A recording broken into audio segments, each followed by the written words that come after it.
like to call the hearing to order this morning and certainly want to thank our panel of witnesses. We appreciate your being here with us this morning to discuss the proposed ozone rule. As you know, we've had a number of hearings on this subject matter, and today we're doing a joint hearing with the Subcommittee on Commerce, Manufacturing, and Trade. And each one of us that will be giving opening statements will be given 3 minutes, and then I'm going to introduce each one of you individually right before you give your opening statement, and you'll be given 5 minutes. We get 3, you get 5. But then we'll have the opportunity to question you as well. So thanks for being with us.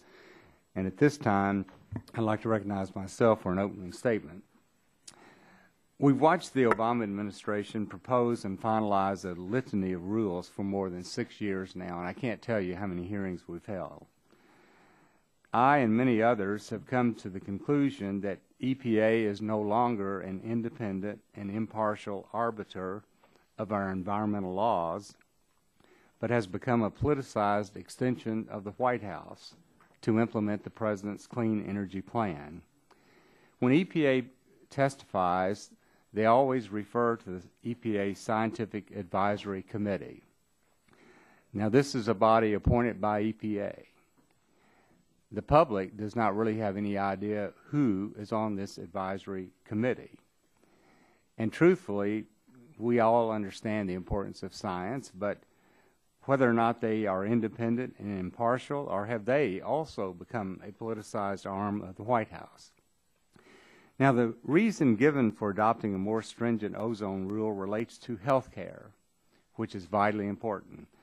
To quote Ms. McCabe, a 70 parts per billion standard would prevent an estimated 330,000 missed school days, 320,000 asthma attacks, and 710 to 1,400 premature deaths. Now, that's an important statistic, all of those are, and one that we all would applaud.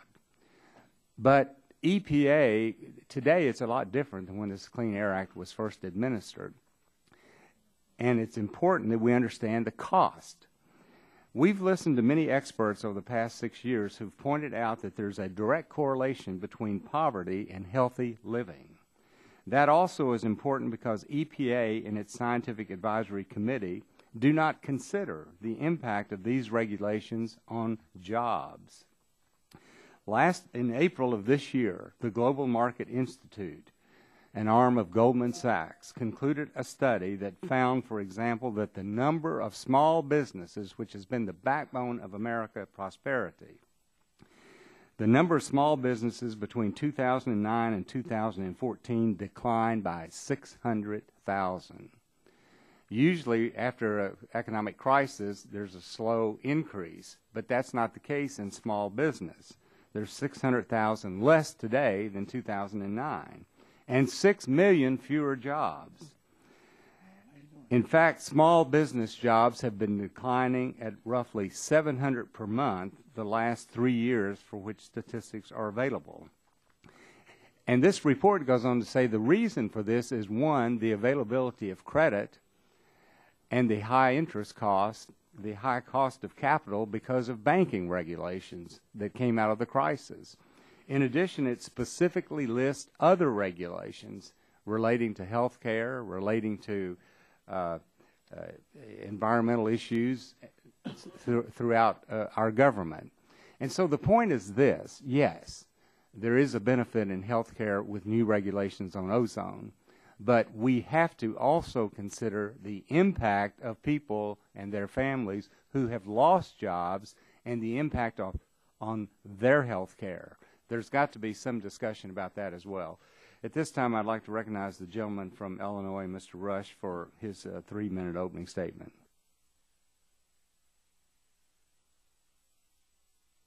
I'm sorry.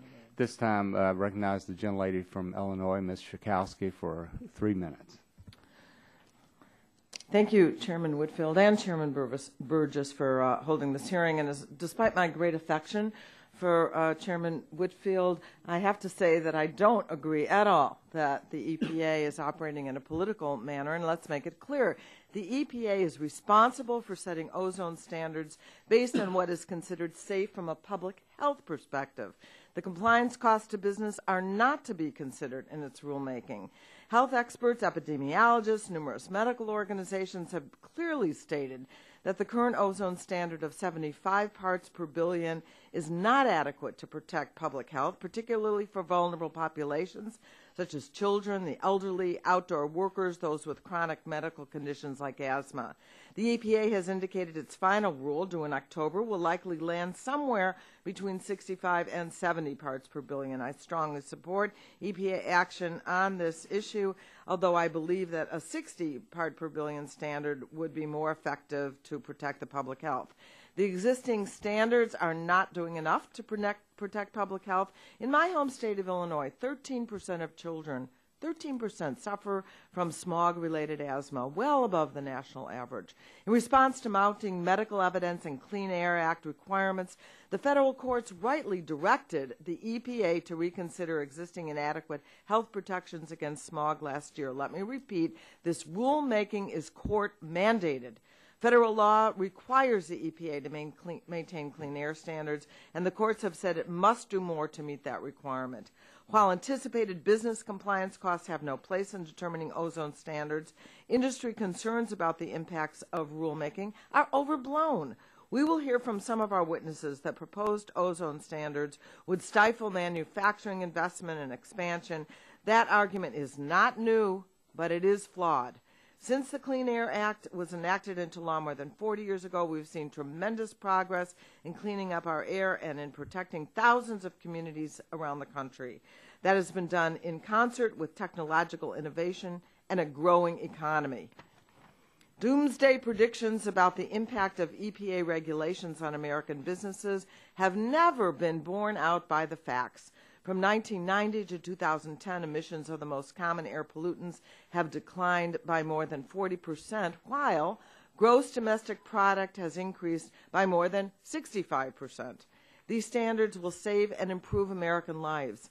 I look forward to the EPA finalizing the rule and to the manufacturing sector to continuing its long record of success in expanding while at the same time complying with EPA regulations. Again, I look forward to hearing from our witnesses to gain from their perspectives on this important rulemaking, and I yield back the balance of my time. Gentlelady yields back the balance for time. This time I would like to recognize the gentleman from Texas, the chairman of the Commerce Subcommittee that we're having the hearing with, Mr. Burgess. You're recognized 3 minutes. Thank you, Chairman Whitfield, and thank you for agreeing to have this joint hearing with the Subcommittee on Commerce, Manufacturing, and Trade, along with the Energy Subcommittee. Thanks, so the Environmental Protection Agency's proposal to further reduce the National Ambient Air Quality Standard for ozone represents perhaps one of the most costly regulations that the agency has ever imposed upon the United States economy. And it's a recurring theme with the administration, an unprecedented and overly burdensome regulatory proposal, while there's still ongoing debate about the science and the public health benefits of enacting such a rule. So again, I want to thank my counterpart on the Energy and Power Subcommittee, Chairman Whitfield, and I want to thank our panel of witnesses for joining us today to talk about both of our subcommittees' work on the impact of the EPA's proposed ozone rule on manufacturing. The simple fact remains that this type of regulatory overreach may be injurious to America's families and jobs. As a physician, the health of all of our citizens is of significant importance to me as well as everyone on the committee. And we know from other conversations occurring throughout this committee, the cost of health care is a real concern for Americans.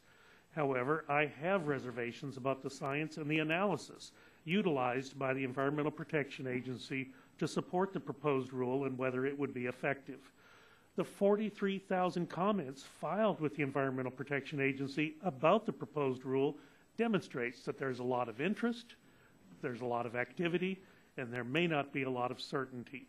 There is important debate that needs to occur to identify the actual benefits to justify the effect on job creation.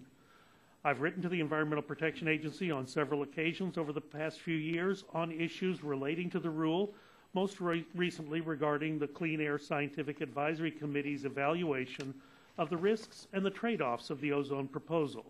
I remain concerned about the scientific process utilized by the Environmental Protection Agency to draw a causal inference about the impact of lowering the National Ambient Air Quality Standard from 75 parts per billion by as much as 5, 10, or 15 parts per billion.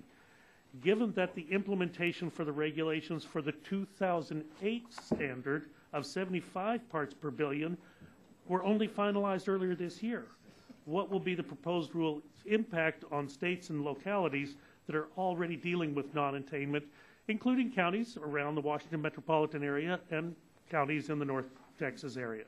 The National Association of Manufacturers estimates that for Texas, this rule could result in 300,000 lost jobs and almost $1,500 drop in annual household consumption. When there are disincentives to investment in a local economy, either from businesses looking to build and expand or from families trying to make ends meet, we have to pay attention. We have to ask the tough questions. There are going to be a lot of questions for the EPA and for our witnesses today. I'm focused on learning about the expected impacts of the EPA's proposed rule and the effect on public health. Thank you, Mr. Chairman. I'll yield back the time. This time, Chair recognizes the gentleman from Illinois, Ms. Rush, for 3 minutes. I want to thank you, Mr. Chairman, for holding this important joint hearing on EPA's proposed ozone rule and its potential impact on the manufacturing sector. Mr. Chairman, last week we heard from EPA's acting assistant administrator for air and radiation, Janet McCabe, that lowering the ozone standard from 75 ppb will literally save lives while also preventing hundreds of thousands of missed school days and missed work days, and preventing hundreds of thousands of asthma attacks. Today, Mr. Chairman, we will hear from industry groups that lowering the ozone standard will cause great job loss, will damage our economy, and will lead to unprecedented costs. Well, Mr. Chairman, as policymakers, we are always searching to find the right balance between protecting our air and water through regulations, without unnecessarily saddling industry with unreasonable burdens that might stifle growth. And today, Mr. Chairman, we will hear about competing studies with conflicting results on everything from potential health benefits to economic growth to the impacts on employment. However, I think it's instructive to look at how these types of regulations have played out in our most recent past. And if our most recent past is any indication, Mr. Chairman, then I am not fully convinced that this is an either-or proposition that we're confronted with, that Americans must choose between either economic strength or clean air. As Ms. McCabe noted at the hearing last week, Mr. Chairman, and I quote her, the history of the Clean Air Act actually shows us, and all those who are willing to take a look at it, that the two things go together. Two things go together. We have reduced air pollution dramatically in this country, and the economy has blossomed. It's grown. Mr. Chairman, this country and the businesses in this country have come up with pollution control technologies that employ American workers. And these new technologies have made us leaders in the world through selling this kind of technology.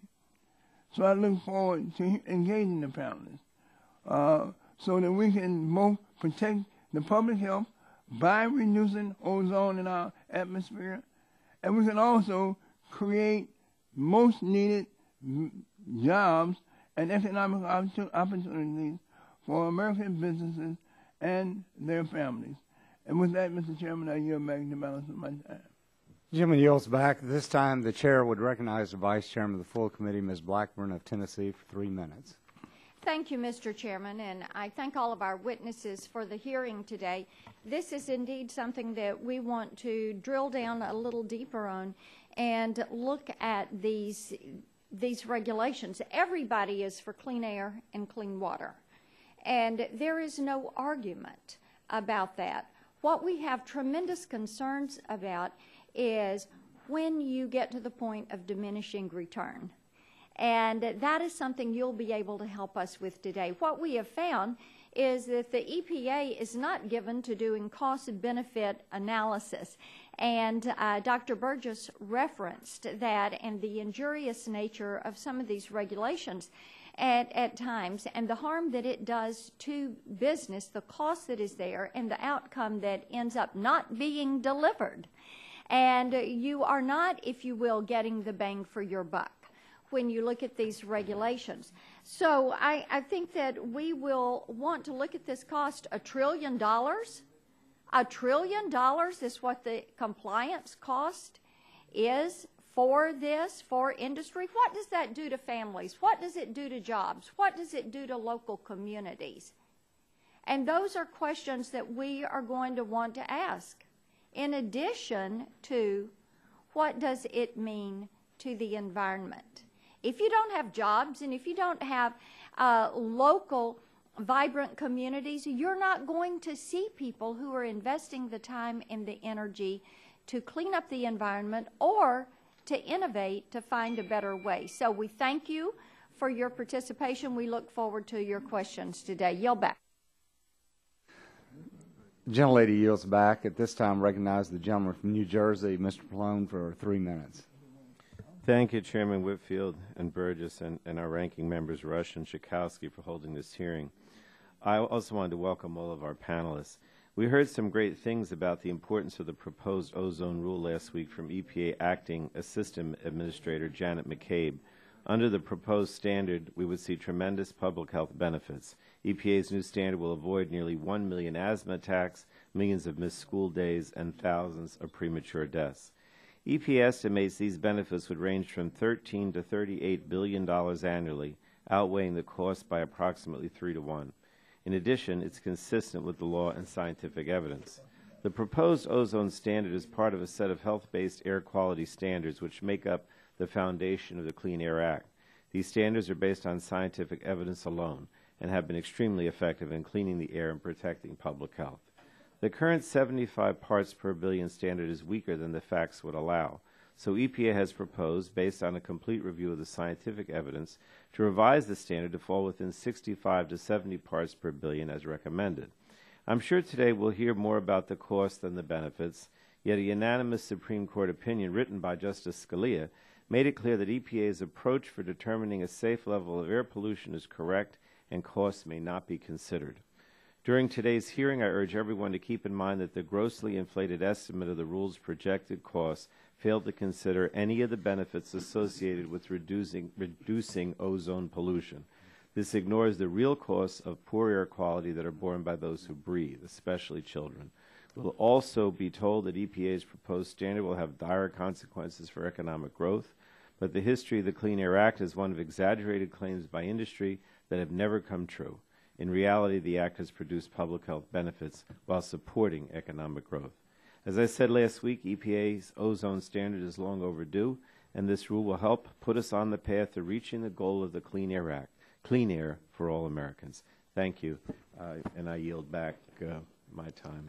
Gentleman yields back, and that concludes the opening statements. And at this time, we will get to our panel of witnesses. And our first witness this morning is Mr. Ross Eisenberg, who's Vice President for Energy and Resource Policy at the National Association of Manufacturers. And Mr. Eisenberg, you're recognized for 5 minutes. Thank you. Good morning, Chairman, ranking members, members of these subcommittees. I'm pleased to represent the NAM, the world's largest industrial trade association, here at today's hearing. Manufacturing is building communities and fueling growth all over America. The factory that our grandfathers worked in is really not what you see today. It's been transformed into a sleek, modern, technology-driven facility that strengthens communities and creates jobs for us and for our children. We're building cleaner and more efficient automobiles, we're using cleaner fuels, and we're operating better, more efficient factories. Since 1990, our NOx emissions have decreased 52% and VOC emissions by 70%. As a country, ozone levels have fallen nearly 25% since 1990, and the air is unequivocally better. This fact really has not escaped the public either. Tomorrow, the NEM will release a poll showing that over 2/3 of Americans rate their local air quality as excellent or good. Manufacturers support reducing ozone, and we believe in the mission of the EPA. But we come before Congress and this committee today seeking help. The EPA has proposed a regulation that pushes beyond the limits of what may be technologically feasible, resulting in what could be the most expensive regulation ever. The EPA has proposed new ozone standards for which it can only identify about 35% of the necessary technologies to achieve that new standard, while relying on so-called unknown controls for nearly 65% of the path to compliance. This is not a balanced policy, and it's not an achievable rule. We surveyed our members recently, and over 66% of manufacturers are concerned with how new ozone standards will impact their business. More than half of them, 53.5%, said they're not likely to move forward with projects in ozone non-attainment areas. But don't just take it from us. Take it from the hundreds of governors, lieutenant governors, environmental agencies, air directors, attorneys general, mayors, counties, cities, highway officials, state representatives, Democrats, Republicans, unions, industry groups, and chambers of commerce who have sent letters to the EPA or the White House asking for the current standard to remain in place. We recently asked the experts at NARA Economic Consulting to quantify the cost of this new standard set at 65 parts per billion. They found, in fact, that it would be the most expensive regulation ever. $140 billion annually in lost GDP, $1.7 trillion overall, the equivalent of 1.4 million jobs in jeopardy, and $830 in annual cost to the average household. Now, I'm sure you'll have questions about the study at the hearing, so let me try to answer some of them now. First off, NERA and EPA's assumptions in their studies are more or less identical. They both assume that the same final regulations will be in place going forward. They both assign the same costs to the known controls. They both assume in the baseline that a certain amount of power plants will be retired due to market conditions. And they both assume that a large percentage of the technologies and strategies needed to attain the stricter standard will come from what EPA calls unknown controls. The primary difference between the two studies really is the cost of those unknown controls. EPA assumed a single flat cost for those controls, $15,000 per ton. It's an assumption that we know based on experience and logic just isn't true. As a society, as we invest in controls to reduce emissions and get closer and closer to zero, the cost per ton of those reductions will necessarily increase. So what NERA did is they relied on evidence to drive a cost curve to estimate that steep incline as we start to get rid of the technologies that we know about. And if they can't figure out what those technologies are, then the cost to scrap, modify, or shut down certain equipment. Near the bottom of the cost curve is what we know the cost per ton for coal-fired power plants retiring. At the top end is the cost per ton for vehicle scrappage, sometimes referred to as cash for clunkers. My colleague at the GW University claims that no one ever really thought of vehicle scrappage as a pollution control technology until we came along with our study. I'm very flattered by that, but it's also dead wrong. California's had a vehicle scrappage program in place since the 1990s. It's included in their SIP, their state implementation plan for ozone. Texas also uses a vehicle scrappage program for its ozone compliance tool. It's called the Air Texas Drive a Clean Machine program. As Professor Glicksman notes, as a pollution compliance strategy, vehicle scrappage is highly inefficient. But that's kind of our point. We've been so successful in reducing ozone levels that not only is the low-hanging fruit gone, the high-hanging fruit is gone too. We're playing in the margins now. All that's left are the controls that are not as cost-efficient. And if we can't develop new controls in time, we'll have to deal with the severe consequences of ozone non-attainment that you're going to hear about today. So this is not a sensible regulation. It's especially frustrating when you consider that the implementation of the current standard has just barely begun, that EPA's proposed standard is approaching background ozone levels in many areas, and that the dozens of other laws and regulations on the books that limit NOx and VOCs will drive ozone levels down 25% more in just the next 3 years. This doesn't have to be a choice between the environment and the economy. 2 weeks ago, the Energy and Commerce Committee worked together to unanimously approve a bill to modernize TSCA. It was a wonderful day. We ask that you work to find similar middle ground on ozone. Manufacturers cannot cope with the most expensive regulation in history, and we really hope that you will work together to help us find a solution to this problem. Thank you. Thank you, Mr. Eisenberg. And our next witness, I want you all to know that I'm working the clock. I'm introducing the witnesses. The next witness is Ms. Erin Monroe Wesley, who's Executive Vice President and Chief Operating Officer of the Baton Rouge Area Chamber. Thanks for being with us, and you're recognized for 5 minutes. Start that again. Good morning. Good morning, Chairman Whitfield, Chairman Burgess, and members of the joint subcommittees. Again, my name is Erin Monroe Wesley. I serve as the Executive Vice President and Chief Operating Officer of the Baton Rouge Area Chamber. On behalf of BRAC's 1,400 investors in the region's business community, we stand before you today to express our significant concern regarding the proposed NAAQS rule issued by the EPA on November 25, 2014. The Baton Rouge Area Chamber adamantly opposes the proposed reductions in ambient air quality standards from the current level of 75 parts per billion. Our opposition is based on 3 main points. Number 1, the proposed standards have already cost our region thousands of jobs and billions of dollars in capital investment. 2, the standards would drive 18 of the nation's 20 top-performing metropolitan economies into non-attainment and damage U.S. competitiveness for business investment, especially foreign direct investment. And number 3, the vast majority of U.S. counties will meet the EPA's proposed standards by 2025 with practices already in place. BRAC believes in and stands for cleaner air and environmental stewardship. For roughly 10 years, BRAC has supported and hosted the Baton Rouge Clean Air Coalition. On April 4, 2014, thanks in large part to the coalition's efforts, the Louisiana Department of Environmental Quality announced that the EPA determined that the Baton Rouge area attained the 2008 8-hour ozone standard. The region has decreased ground-level ozone, improving air quality and human health for its 800,000-plus residents. Our successes and progress environmentally make the negative effects of the proposed standards even more painful. In 2014, BRAC worked with 4 chemical manufacturers that were investigating major investments in the region, including 2 companies that executed purchase agreements on large industrial sites with the intent to develop. Since the EPA first proposed lowering the ozone NAAQS, all 4 of these companies indicated that the proposed new standards influenced their decisions to look elsewhere or to otherwise not proceed. In other words, the proposed standards have cost this region at least 2,000 direct and indirect jobs and caused more than $7 billion in capital investment to be put on hold or moved elsewhere. Let me be very clear. These projects were put on hold or lost at the mere prospect of lowering ozone air quality standards to the 65 to 70 parts per billion range. Should these proposed standards be adopted, the Baton Rouge area will be thrust into non-attainment status. Economic development professionals have projected that under this scenario, the Baton Rouge area will not even be approached for these types of projects, much less compete for them. Baton Rouge would not be alone in suffering economically should the proposed standards be adopted. If the EPA were to lower the ozone standard to 65 parts per billion, all but 2 of the nation's top 20 metropolitan area economies, as ranked by the Brookings Institution, would be relegated to non-attainment status.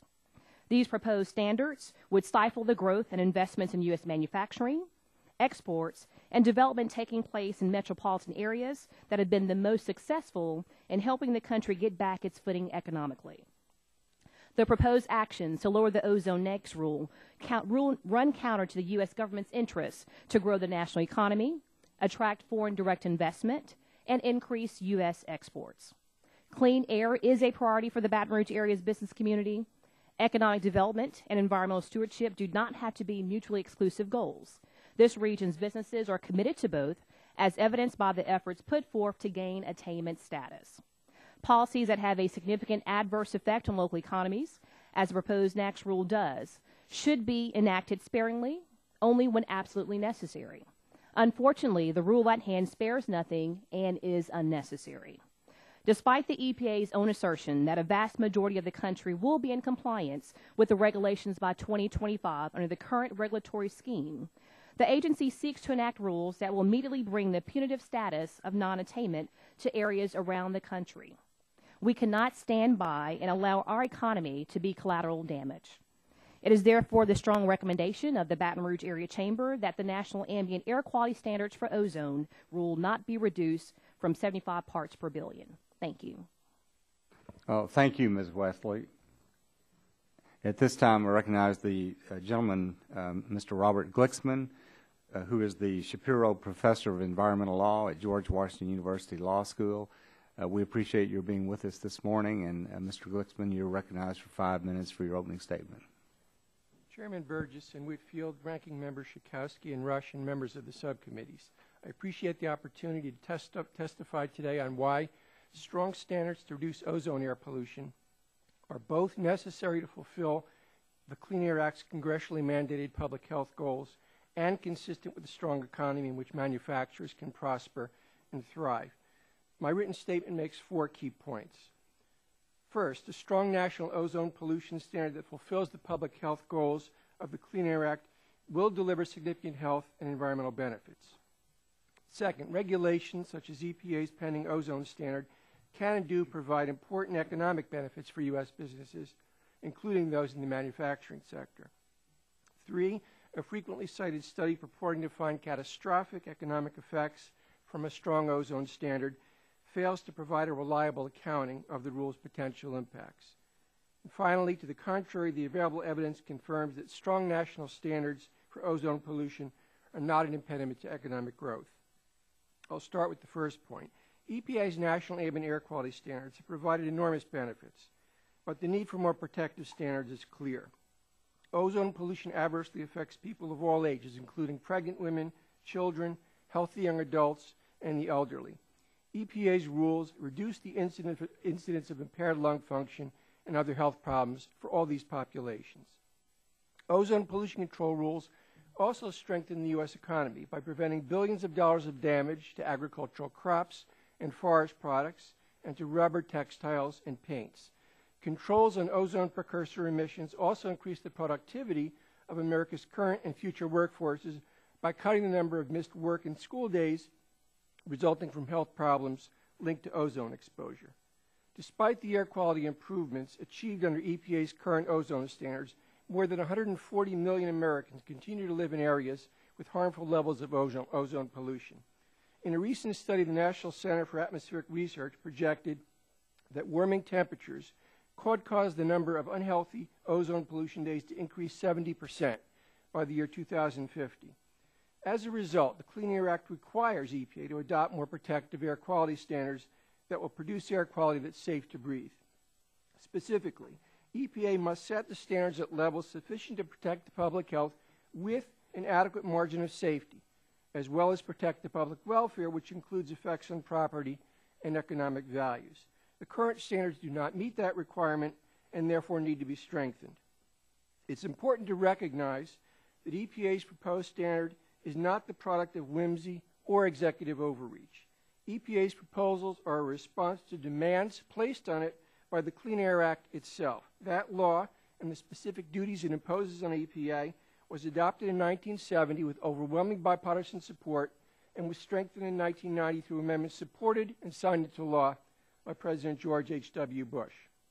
In the 45 years since the Act's adoption, EPA's critics have repeatedly argued that EPA must consider the cost of controlling pollution under the National Ambient Air Quality Standards. The courts have repeatedly and resoundingly rejected that claim, most notably in a unanimous Supreme Court opinion written by Justice Scalia. The court ruled that the Clean Air Act prohibits EPA from considering cost when it adopts these standards. Now, it's critically important not to misunderstand these rulings.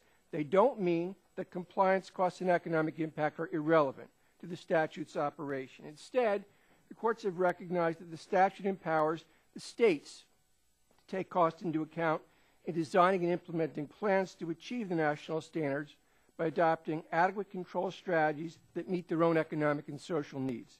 The statute therefore accommodates public health concerns and economic needs through a process that respects state sovereignty and discretion. The economic benefits of air pollution controls are significant, even if they tend to be overlooked.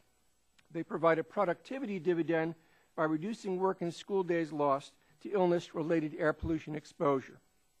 EPA estimates that its Clean Air Act regulations prevented 13 million lost work days in 2010 alone. These regulations also can create new markets and opportunities for entrepreneurs, as federal and state energy efficiency regulations have done. Environmental regulation can spur businesses to revolutionize their production processes in ways that lead to greater productivity and profitability, as numerous examples under the statute and other laws have shown. I'll be happy to answer any questions the committee may have. Well, thank you very much, Mr. Glicksman. And at this time, I'd like to recognize Dr. Gregory Diet, who's the professor of medicine at Johns Hopkins University School of Medicine, and he's testifying on behalf of the American Thoracic Society. Thanks for being with us today, and Dr. Diet, you're recognized for 5 minutes. Thank you, Mr. Whitfield, and thank you to the other chairman and the ranking members and all the members of these important subcommittees. Really appreciate the opportunity to talk to you today. As you said, my name is Dr. Gregory Diet, and I practice at Johns Hopkins University in Baltimore, Maryland. I'm a pulmonologist there, which means I take care of sick people with lung diseases, especially people that are very sick with lung diseases. These are people that have trouble breathing. You have my written testimony in front of you, and I just wanted to try to elaborate on a couple of points that I wanted to clarify. One is, and the first thing is, that ozone is bad for people with lung disease. That's not news. That's not news to anybody on these subcommittees, but it's an irritant that bothers the lungs. Multiple research studies in different parts of the country, different parts of the world, have shown that people with diseases like asthma, COPD, and other lung diseases, when they're exposed to ozone, they get sick. What sick means is sometimes it means you might need to increase the amount of medicine you're taking. Sometimes it means you're going to go to your doctor's office. Sometimes it means staying in the hospital overnight, and sometimes it means dying from an attack of COPD or from asthma. The second point that I want to make is that ozone pollution is bad for otherwise healthy people, too. That's really important. You know, we use different ways in order to try to irritate the lungs to prove if somebody has asthma. Ozone does that in normal, healthy people. It's scary. Third, it doesn't matter if ozone's from the next city, the next county, or from a neighboring state. Ozone is ozone, and it bothers the lungs whether or not it started where you live or it started somewhere else. Fourth point I want to make is about public health, and I think public health sometimes gets sort of lost. We talk about a lot of numbers, millions of people with this, hundreds of thousands with that. I think what's important about public health is it's actually a collection of stories from all over America about people who have illnesses and suffer from them sometimes. What it can mean, for example, is it can mean a mom that's in the emergency department with her kid, hoping that he survives that asthma attack, and in the back of her mind wondering, is she going to be able to take off another day from work? And that's an important point. She might not be able to go to work, to her job, because her son is sick. The issue that she'll face also is how she pays for the care that she gets there. You have to understand what an asthma attack is, too. It's terrifying. People say they can't get enough air. Some people say they can't breathe. Other people say it feels like there's an elephant on my chest. They think they're going to die. People feel panic. They can't stop coughing. Sometimes they can't walk, and their medications sometimes work, and sometimes they don't. I asked a patient of mine by email if she could help describe for these subcommittees what the role is of ozone in her particular life. And she's a 29-year-old woman who's fully employed, college educated, and she has lung damage from being born prematurely and now has asthma. And she says things like, I'm very sensitive to air quality, specifically areas with large amounts of pollution on code red and code orange days. She talks about on those days that she's unable to work, right? That's her job. She's unable to work. She can't go outside to do her normal life activities. These are her words. She said even stepping on the balcony of her condo can cause her to have a severe flare-up of her asthma. She can't do simple errands like going to the grocery store. She can't make it sometimes from the door to her car without difficulty. She's very dependent on her rescue inhaler on those particular days. She said that she's very dependent on the forecasts that are available for when there's going to be high ozone days because she needs to remember to take her inhaler with her. And she said, unfortunately, her words, unfortunately, sometimes she has to change plans with her friends and her family due to the air quality. Final point I want to leave you with is that the science is strong and compelling. Since 2006, when the Bush administration EPA looked at the ozone standard, the American Thoracic Society recommended a more protective standard of 60 parts per billion. We were confident of our recommendation then. We're more confident now. There are additional studies that have come out since that time period which have strengthened our understanding of the science. The EPA is not basing their proposed protective ozone standard on one study. It's not 10 studies. It's literally hundreds of studies that have helped to inform this rule. It includes multiple scientific methods, including animal studies, mechanistic studies, human population studies, natural experiment studies, and meta-analyses. What these studies show is that the current ozone standard is not protective of public health and that the EPA must issue a more protective standard. Thank you very much for inviting me here, and I appreciate any questions you might have.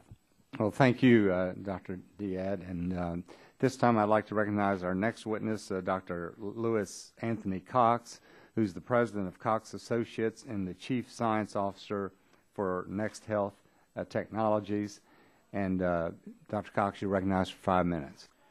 Chairman Burgess, Chairman Whitfield, and members of the subcommittees, thank you for inviting me to discuss the human health aspects of EPA's proposed ozone rule. I'm testifying on my own behalf today, understanding that well-informed policymaking must consider the likely and foreseeable impacts of the proposed rule on human health, as well as on economic endpoints. I have lived in Denver since 1987, so I care a lot about air pollution personally. But today I want to focus on what science and data tell us about how changes in ozone affect public health. I have provided the committee members with a detailed CV describing my academic, publishing, professional, and consulting affiliations and my service as a member of the National Academy of Engineering and as clinical professor of biostatistics and informatics at the University of Colorado School of Public Health. In evaluating whether costly proposed regulations are in the public interest, we should ask first, how well will a regulation really work? That is, will it actually cause the desired benefits that motivate it, which we've been hearing about? Second, how sure can we be? For how sure we can be, EPA's Health Effects Risk Assessment Report for ozone clearly warns that their estimation of health impacts uses inaccurate models with significant uncertainties that they've not been able to quantify. Unfortunately, this leaves policymakers and the public uninformed about how likely it is that the proposed ozone rule will really cause the substantial public health benefits that EPA estimates, and how likely it is to instead produce other outcomes, such as no public health benefits. We can summarize EPA's uncertainty analysis very simply by saying that no one can tell from their published risk assessment documents what the true effects of the proposed rule on public health would be. Fortunately, despite this important gap, it is quite easy to find out the correct answer. For decades, EPA and the Centers for Disease Control and Prevention have kept data on ozone levels and public health mortality and morbidity rates at hundreds of locations across the United States. It is straightforward to examine what has happened to ozone and what has happened to health risks in hundreds of counties. It is also easy to apply objective statistical methods for causal analysis to these data to determine how, if at all, ozone levels and mortality and morbidity rates are causally related. Such analyses reveal the following key points. First, as reported in hundreds of studies, there are positive statistical associations between ozone levels and mortality and morbidity rates in many locations. Both tend to be higher at some places and at some times than others. For example, both ozone levels and cardiovascular mortality rates used to be higher decades ago than they are now. EPA interprets such repeated findings of positive associations as evidence of causation, but in fact, they are only evidence of correlation. Dr. Diet says that ozone bothers the lungs, but they're not bothered less at lower concentrations. Second, mortality and morbidity rates have fallen just the same where ozone levels have increased as where they have decreased. Both short-run and long-run studies that have rigorously examined changes in ozone levels and changes in public health risks for a possible causal relation between them have not found one. How ozone changes does not help to predict or explain how mortality rates will change. This means that the statistical association between them is coincidental, not causal. These facts answer the question that EPA's health risk assessment for ozone left unanswered. The human health benefits that EPA and others predict from the proposed ozone rule will not materialize. We know this because they have not materialized in the past. Reductions in ozone much larger than those now being proposed have already occurred without causing any detectable improvements in public health. To predict that they will do so in the future is simply wishful thinking and bad statistics, based mainly on using uncertain and inaccurate models and on confusing historical correlation with future causation.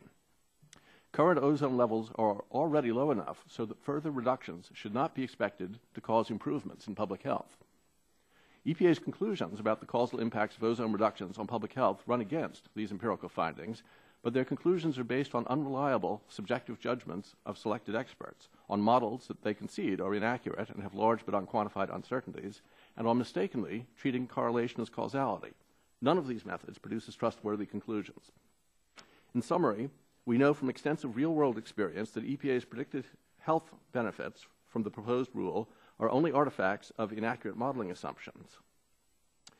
Assuming that smaller future reductions in ozone will accomplish benefits that previous larger reductions have not is unwarranted. There is no need to repeat the costly effort to obtain better public health by further reducing ozone levels. We already know from abundant historical experience that doing so does not work. Thank you for your attention. Well, thank you, Dr. Cox. And our next witness is Ms. Stacy Ann Taylor, who's the Director for Product Stewardship at Henry Company. And thanks for being with us, Ms. Taylor, and you're recognized for 5 minutes. Good morning. Thank you, Chairman Whitfield, Chairman Burgess, Ranking Members Rush and Sikowski, and members of the subcommittees for the invitation to testify regarding the EPA's proposed ozone rule and the potential impacts on manufacturing. My name is Stacy Ann Taylor, and I am Director of Product Stewardship at Henry Company. Henry Company is a privately owned building products manufacturer based in El Segundo, California, right next to LAX Airport. Henry Company has manufacturing facilities in 6 states and employs about 450 people. We manufacture roof coatings, roofing adhesives and sealants, driveway sealers, air and vapor barriers, and a number of other residential and commercial building products. Henry Company is a very active member of the Roof Coatings Manufacturers Association, RCMA, and I am also pleased to represent RCMA with my testimony as well. RCMA is the National Trade Association representing manufacturers of asphaltic and solar reflective coatings and their raw material suppliers. Typically, legislative and regulatory discussions on the impact of lowering the EPA's NAAQS for ozone focus on a few key industries, especially oil and gas production, utilities, and motor vehicle manufacturing.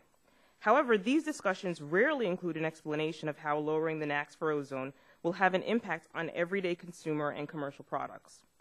In November 2014, EPA issued a proposed rule to lower the NAAQS for ozone from the current 75 parts per billion to 70 parts per billion or possibly lower. When the EPA lowers the NAAQS for ozone, this requires the states to update their state implementation plans to try to meet the EPA's new regulatory requirements. These state implementation plans have to be approved by EPA. Understandably, the states will have to include a variety of air quality management methods in their state implementation plans to meet the lower standard. One of these air quality management methods is the regulation of volatile organic compounds, VOCs, in consumer and commercial products. VOCs are gases emitted from certain chemicals found in consumer and commercial products. VOCs are also emitted from natural sources, such as plants and trees. VOCs react with nitrogen oxides and sunlight to form ground-level ozone. As we all know, breathing in ground-level ozone can result in adverse health effects, especially for sensitive populations. Therefore, it is appropriate for EPA and the states to regulate VOCs. However, VOC regulation of consumer and commercial products in certain air quality management districts around the country are approaching the point of diminishing returns in terms of actually contributing significantly to air quality improvement. EPA and the states should carefully consider whether requiring manufacturers to achieve further drastic reductions in VOC content in consumer and commercial products is technically feasible at this time and also worth the time and resources spent by manufacturers to comply for a low return on investment in terms of improved air quality. In addition, it should be noted that if manufacturers can't find reasonably priced technology to achieve these further VOC reductions, there will certainly be fewer consumer and commercial products available in the marketplace for purchase. Manufacturers will have to restrict non-compliant products from sale, and if replacement products can't be manufactured and sold at prices the market will bear, then the result will be fewer products available for people to purchase. In closing, I hope that I have provided a clear explanation of how EPA's lowering of the NAAQS for ozone will eventually result in further regulation of VOCs in consumer and commercial products that may not significantly help air quality management districts achieve attainment status and may actually result in less product choice in the marketplace. As manufacturers of consumer and commercial building products, Henry Company and its representative trade association, RCMA, believe that EPA should not be allowed to further lower the NAAQS for ozone until the vast majority of the air quality management districts across the country have reached attainment status under the current level of 75 parts per billion. The primary focus of each EPA should be to provide additional support to those air quality management districts currently non-attainment status to help them reach attainment status under the current level before making the goal of reaching attainment even more difficult for the states to obtain. Thank you very much for your time. Thank you, Ms. Taylor. And our next witness is Mr. Michael Freeman, who's the division president for the Americas for WD-40 Company. Thanks for being with us, and you're recognized for 5 minutes. Thank you, Mr. Chairman, ranking members, and members of the subcommittees. It is an honor and a privilege to be sharing the views of WD-40 Company and its partner trade associations, the National Aerosol Association, or the NAA, and the Consumer Specialty Products Association, CSPA, with you today. I join you as President of the Americas for the WD-40 Company. We have our global headquarters in San Diego, California. Our products are found under the sink, in the garage, and in the toolboxes of loyal fans in over 176 countries around the world. In the United States, WD-40 is in over 80% of USA households. We're also in over 80% of U.S. businesses. That makes us appear a lot larger than we really are. My dentist was horrified the other day when I told him in the USA, more people use WD-40 every day than use dental floss. He didn't like that, but it's a true story. And really testifies to our brand power and uses for all of our brands, WD-40, Lava 3-in-1, Spot Shot, and the other brands. Which brings me to the National Ozone Standard. We know from experience that lowering the National Ozone Standard has resulted in lower VOC state regulations that drive us to reformulate many of our products. And we're not alone. This happens with other consumer products also. What are consumer products? Well, if you go look underneath your kitchen sink, your bathroom sink, you go to your pantry, your laundry room, you can go out to the garage, all those products there that make your life better, that's us. That makes us a bigger industry, and that makes us also a target for VOC emissions, even though we're one of the smallest sources of VOC emissions nationally. So in our opinion, reducing the standard right now can have a serious impact on consumer products. Household products like WD-40 could become much less effective and or much more expensive for a consumer to buy. And that's been our experience with past regulations. Reducing the standard now could also create a confusing patchwork of compliance regulations across and within states. And that's been our experience now too. The current regulation is not being implemented anywhere close to the same way across all 50 states. And even in the great state of California, which has over 35 air districts, we now have air districts doing something different than the state of California. So you can imagine how complex and confusing this is for everybody involved. Reducing the standard now would also add significant costs that can adversely impact the entire aerosol industry and others. Because it's just not your R&D product development cost, it's also the marketing cost. You're constantly changing labels where you can put label claims on for your product, changing labels out due to the evolving nature of the regulations. It also moves into your supply chain. In California, there's certain plastic bottles that we like to use of a certain size. And if we use them, we have to make sure they have 25% recycled content. So you have a compounding of different regulations. And unfortunately, I don't have the impression that all the regulators talk to each other. And so the combined impact on business is rather amazing. All these costs can become embedded into our business going forward. Sometimes we can pass them on, sometimes we can't. But the tip of the spear is the R&D, and we know from experience that it takes years of diligent research and millions of dollars for the WD-40 Company to develop products that meet the statutory regulations. Let me give you an example. WD-40 Company has lowered the VOC content of its flagship brand, WD-40, from 65% VOC to 50% VOC to the current 25% VOC standard in California in the last 15 years. By the end of 2018, California presently requires that we get the VOC content down to 10%. Now, we've been working on this for years, and we have not yet discovered the way to do it that is technologically or commercially feasible. But we'll keep working on it. We still have time. And all this is being done underneath the current regulation. What do you think happens if you dogpile another regulation on top of that as far as confusion and complexity? The NAA, the CSPA, the WD-40 Company, and many other consumer product companies have a long and successful history of working with the California Air Resource Board, the Ozone Transport Commission, the EPA, and several individual air districts. So our recommendations are essentially this. First off, can we celebrate the success that we've had? We've cleaned a lot of air over the last several years working together. I grew up in smoggy Southern California in the 50s, 60s, and 70s. And at the end of a lot of days, I couldn't do that without having a smoker's hack. And I wasn't smoking. I was just doing water polo and swimming. So we would like to celebrate. We would like to make sure that many of the regulations that have been developed have not yet been fully implemented with known results. And we just ask, can we finish one job before we start with another? I would rather go into a regulation with actual results and facts and reality than modeling.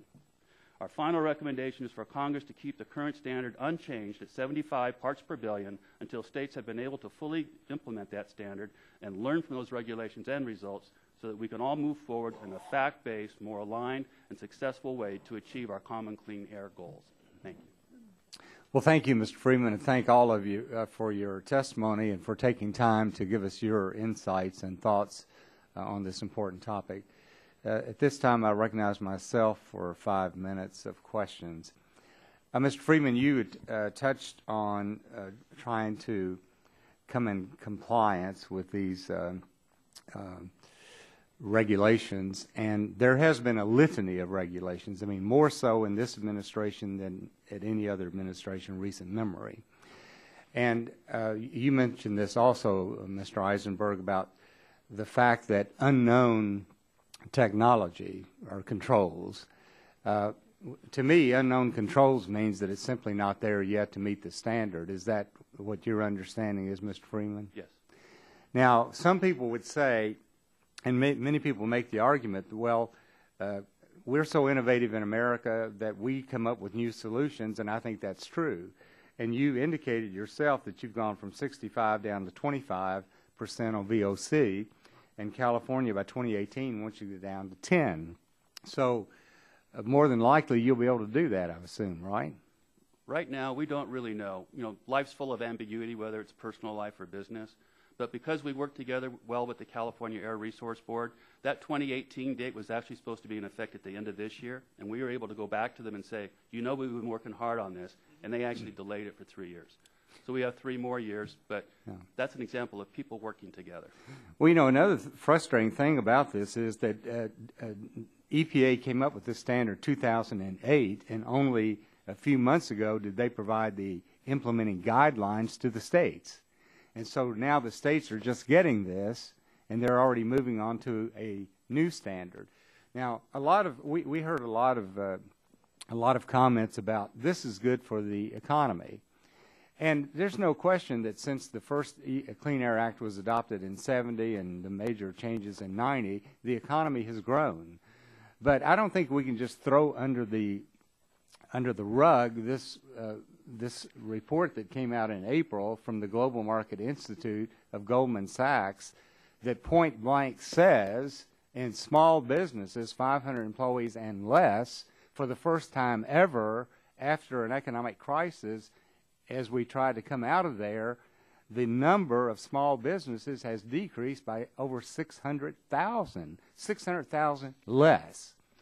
So if you're a small businessman with this cumulative impact of, and they say that the cause is regulations, banking regulations because capital is not available and costs are higher, and then other regulations like health care and so forth, that cumulative impact has been responsible for 6 million fewer jobs.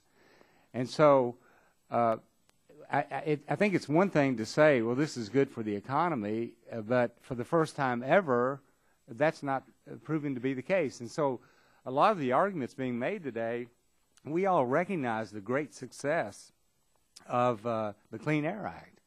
But at some point, you do get to diminishing returns, particularly when ozone is affected by what's going on in China, India, elsewhere. And I think you folks from California, I guess you're from California, Ms. Taylor, you are.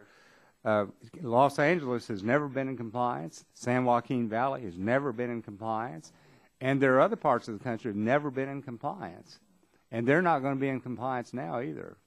So let me just ask you, Mr. Eisenberg, when Ms. McCabe comes here, every time she says our rules promote economic growth, do you agree with that?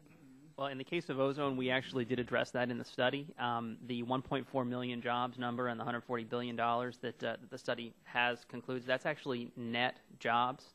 So they took into account, you know, the comment regulations create jobs, so they create, you know, people installing pollution control technologies and things like that. The study actually has that in it, and we still come out as negative as it does at 1.4 million jobs lost. So, you know, yes, they do, but they're so far outweighed with this regulation from all of the jobs that would be lost overall. Mm.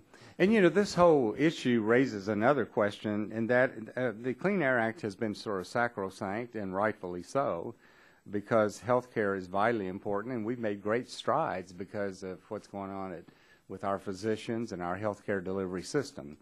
But the truth of the matter is, EPA cannot look at cost when setting the standard. States can look at costs when implementing under their state implementation plans, but maybe we should consider cost, particularly when you have 6 million fewer jobs in small businesses. And isn't that a relevant factor? What is the impact on the health care of those families who may not have health insurance? Is that a valid point to consider? We would certainly agree with that. We would add that a couple weeks ago, the GAO put out a report that EPA actually does have a duty to at least look at the costs through KSAC, its panel, and KSAC's never done it because EPA has never asked them to. So while it is legally correct that they are not to consider costs while considering the actual number, they should be informed, and KSAC should be informed, and they didn't do it this time. We think they should go back and do it again. Oh, my time has expired. At this time, I recognize the gentleman from Illinois, Mr. Rush, for 5 minutes. I want to thank you, Mr. Chairman. Mr. Glickman, currently the Clean Air Act requires the EPA to issue standards based solely on the considerations of public health, and these rules must, quote, accurately reflect the latest scientific technology, end of quote. What would be the impact on public health if, as the chairman has suggested, that the majority party were to rewrite the Clean Air Act to make costs to industry rather than the benefits of public health the primary driver of EPA rules? And Mr. Diet, you can chime in on that. I want to ask Mr. Glickman first, what would be the impact, in your opinion? Yes, the statute has been in effect for 45 years, and throughout that time, cost has been a factor that's been irrelevant to the establishment of the national standards. As I indicated in my statement, cost is highly relevant in the implementation phase, and it appears to me, at least in my study of the statute, that that's provided a good balance of attempts to achieve public health protection with cognizance of the economic impact of regulation. I think if EPA were required to consider cost at the standard promulgation stage, you would inevitably find weaker protection of the public health, because cost considerations would, I think in many cases, wind up trumping public health considerations.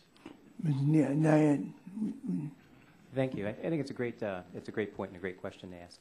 I think one of the issues here is to consider, since there's so much focus on employment and jobs and so forth, which I think is highly appropriate, that we need a well-educated, healthy workforce in order to go to work, right? And so one of the benefits, and it doesn't stop at 70 or 65 parts per billion, is more work days for people who actually breathe in ozone and more children going to school, right?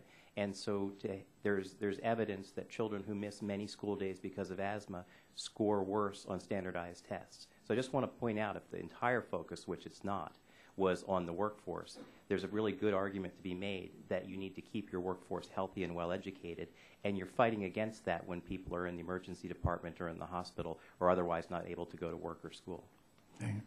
Professor Glickman, for the past few years we have constantly debated the impact that regulations have on employment, and we have continuously heard from industry groups that any and all regulation will stifle economic growth and lead to job losses. However, in your testimony, you cite an EPA study that reported that few jobs are lost because of regulation. In fact, the EPA study you cited notes that extreme weather events have caused more extended mass layoffs than regulations. Additionally, the report states that the number of workers who lost their jobs because of government regulation, quote, pales in comparison to any accounting of the jobs lost in this period due to regulatory failures that contributed to the economy's financial crisis, end quote. Does federal regulation always lead to economic decline and job loss, or is it possible to both regulate our air and water and also grow our economy and provide jobs? Environmental regulation does not inevitably lead to job losses, and it is indeed possible to accommodate both public health and economic growth concerns. There have been many examples of situations in which the regulated community has predicted massive job losses and other adverse economic effects as a result of proposed environmental regulations. And rarely, if ever, have those predictions come true. One good example is the adoption in 1990 of the Clean Air Act provisions that phased out the use of ozone-depleting chemicals.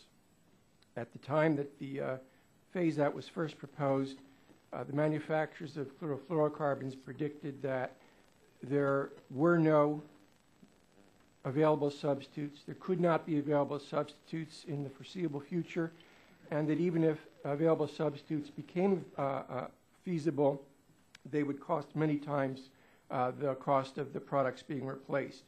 Well, none of those predictions panned out. It turned out that when the handwriting on the wall became clear to companies like DuPont, they engaged in an intense effort to develop new technologies that would allow them to manufacture products that serve the same functions as CFC-containing products did. And not only were they able to make that shift much quicker than the statute required, they did so at a much lower cost than had been predicted, even by EPA. And finally, companies like DuPont found themselves as market leaders. They had developed these substitutes far earlier than any of the competing companies in countries abroad that were also subject to the Montreal Protocol phase-out. So the U.S. industry had a competitive advantage over foreign producers because of their response to the phase-out adopted in 1990. Thank you. Gentleman's time's expired. At this time, recognize the gentleman from Texas, Dr. Burgess, for 5 minutes. Thank you, Mr. Chairman. Ms. Wesley, let me ask you something. Mr. Freeman actually touched on it, but I rather suspect the greater Baton Rouge area is very similar to the area that I represent just north of the DFW airport. And a recent report showed in our area the 8-hour ozone levels have improved 21% in the last 15 years, during which time our population has increased by 29%. I think that speaks to some success in our area. I suspect your area as well in controlling this issue. At the same, had nothing been done 15 years ago, had no activity been undertaken to try to improve things, with a 29% increase in population, I don't know. I suspect we'd be in deep trouble in the North Texas area, and yet we're not. Most of the ozone in our area actually does come from mobile sources, and I'll just tell you that mobile sources have not diminished. Drive on our roads in North Texas, and that becomes painfully obvious that mobile sources continue to be one of the main drivers, no pun intended, of air quality issues. But I wonder if you'd speak to that in the Baton Rouge area.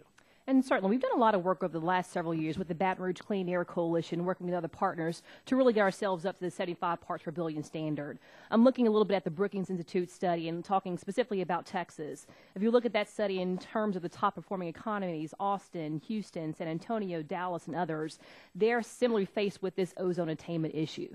And so for us, it's about looking at our partners, learning how we can do better in terms of reaching that standard and not shooting that standard down the road. Right now, we're at 75 parts per billion. We know that the EPA is shifting that standard, on its own will. And so why are we shifting the standard when we're still trying to get there, not only for the Baton Rouge area, but certainly areas across our state? And so we're working toward that standard. We're working with partners across states to work toward that standard. But in the meantime, we're certainly opposed to what is being proposed right now by the EPA because of the costs associated with it. Thank you.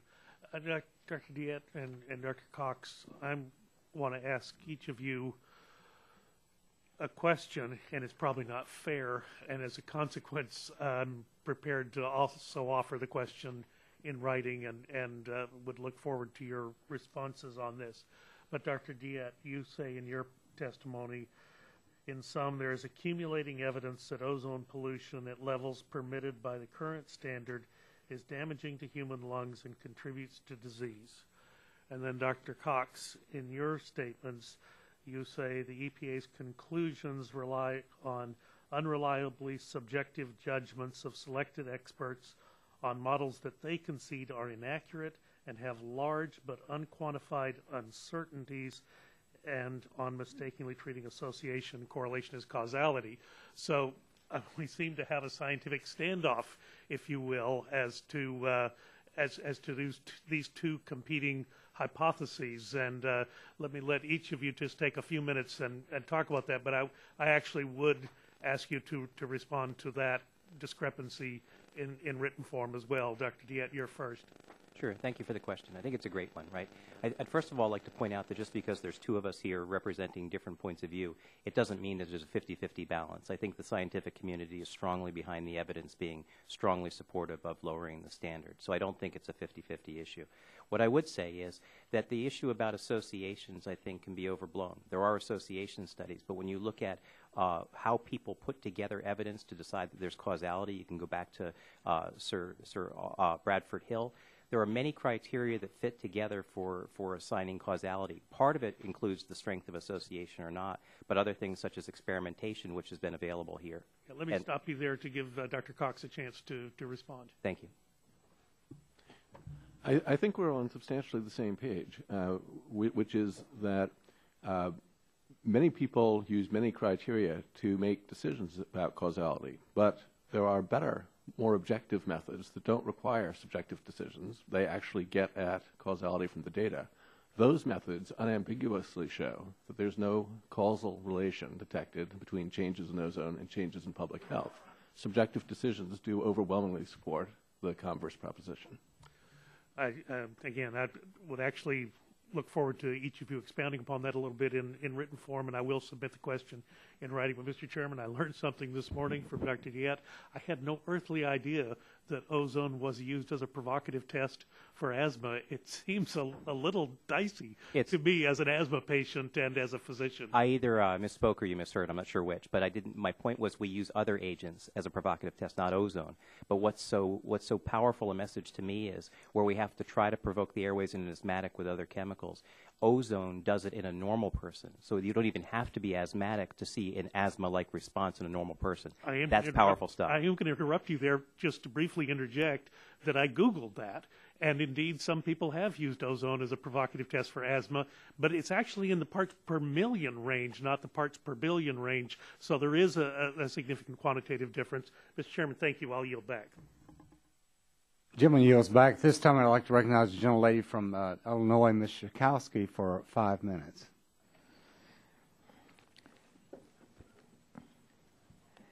So this discussion about whether ozone is involved at all in public health is interesting. I'm just wondering if either one of you want to go further in talking about why this regulation is so important and the costs of health, et cetera. Sure. Well, it's a great question, right? So why is it important in order to think about a lower threshold, right? And a lower threshold is meant to protect human health. And the issue is that this is a potent oxidizing agent, right? There's no question about it. This isn't something that's in debate, right? We know that it bothers the airways of people, whether or not they have a lung disease. But when you have a lung disease, you're especially bothered by it. So what you're trying to prevent is the catastrophic chain of events, which leads to somebody being in the emergency department or in the hospital, not able to work, not able to go to school, those sorts of things. And in the worst case, dying. The evidence base has expanded so that we have evidence beyond just respiratory diseases, and there's emerging evidence about whether there's neurologic conditions that may be attributable to ozone exposure. There's also other evidence, too, that goes beyond just short-term effects, but looking at long-term effects, and that's starting to emerge as well. So there's a lot of reasons to worry about it from a human health standpoint. If you're a human, you should care about it. Thank you. I wanted to follow up on the track that my colleague, Mr. Rush, was going down in terms of the costs, because it seems that in general, those who focus on costs are not talking about the costs from exposure to unsafe air. They're talking about the costs to polluters of actually cleaning up the air. So I'd like to ask our witnesses about the real costs associated with this rule, the cost of health impacts associated with unsafe air that affect the lives of millions of Americans. So, Dr. Diet, during the current 75 parts per billion ozone standard, have we seen then those adverse effects on public health? Yes, that's one of the points, I think, right? I mean, at least in my written testimony especially, I was trying to highlight the fact that since 2008, when the standard was considered to be changed then, that the studies that have been done since then are done in an era when the 75 parts per billion standard exists. So we continue to see adverse effects in the current era, even after the implementation of the 75 parts per billion. And the range goes down quite low. So 60 is comfortably within the range of where we see adverse health effects. So you're saying that 60 even is 60 parts per billion, yes. Dr. Glicksman, would you like to add to that? I just want to add to actually a response to the last two questions. The Clean Air Act, in particular, why it's important to adopt this standard. The Clean Air Act is a precautionary statute, as the courts have interpreted it. It's a preventive statute. In other words, the statute demands that EPA err on the side of overprotection of the public health. Congress was aware when it adopted the statute that there inevitably will always be scientific uncertainty about the causes and effects of public health consequences, and it mandated that EPA resolve doubts in favor of protection. And I'll give you a good example of why it did that. In 1978, EPA adopted the National Land and Air Quality Standards for lead. Over the years, it has amended that standard, and science now tells us that the standard that EPA thought was safe in 1978 was 10 times too high. Many think that even the current standard is not sufficiently protective. So history shows us that over time, science is able to detect adverse effects in public health that it was not able to detect previously, and that the statute mandates EPA's overprotection in order to mitigate that tendency. Going back to the issue of cost for just the minute that I have, you've already talked about the lost school days, et cetera, but I'm wondering, and if you've already answered this, I really apologize for having been gone. There are multiple hearings going on at the same time. How many emergency room visits, if we have any calculation on that, are expected to be avoided with the strengthened ozone standard? Does anybody have that kind of data? Yeah, thank you. I mean, there's different estimates of it. I think that one of the papers that I've sort of thought was very valuable was there's one by Jesse Berman, which is an environmental health perspectives, and it talks about what the estimates would be if we achieved the current 75 parts per billion standard, and then also what would happen at lower thresholds, including 70 and 60 and so forth. And so when you mention school, for example, at 70 parts per billion, the estimate is approximately 2 million school days saved. If it's at 60 parts per billion, it would be closer to 4 million as well. And so there's an incremental advantage at each one of those thresholds for the types of things that you're talking about. Thank you, and I yield back. Lady yields back. This time recognize the gentleman from Texas, Mr. Olson, for 5 minutes. I thank the chair and welcomed all 7 witnesses. My first question is for you, Ms. Wesley. Last week, EPA's ozone guru, Ms. McCabe, told me that many counties will meet this rule by 2025. In essence, she says our concerns are much ado about nothing. EPA has made some big assumptions to get America to that point in a decade. For example, they say that technology that hasn't been identified will show up and make meeting these rules affordable. They also say that their 111D carbon rule will come off without a hitch and cut some pollution too. People back home have their doubts. I share them. But let's imagine they're right for a moment. Even if some counties can't comply in a decade, won't there be dramatic changes and negative impacts in every sector of the American economy from day one? Well, I think the biggest concern on behalf of the Baton Rouge Area Chamber and other economic development organizations across the state is if you change that standard today, we are then placed into non-attainment status. And so what does that mean as we have an economic development toolkit? We look at rules and regulations and laws, and we're trying to attract jobs and companies to Baton Rouge and to the state of Louisiana. And so if we're placed in non-attainment status, that will be detrimental harm done not only to BRAC, but other areas across our state. So even though looking toward 2015, that may be one solution, the biggest concern for us is right now and what that impact means if that standard is changed today.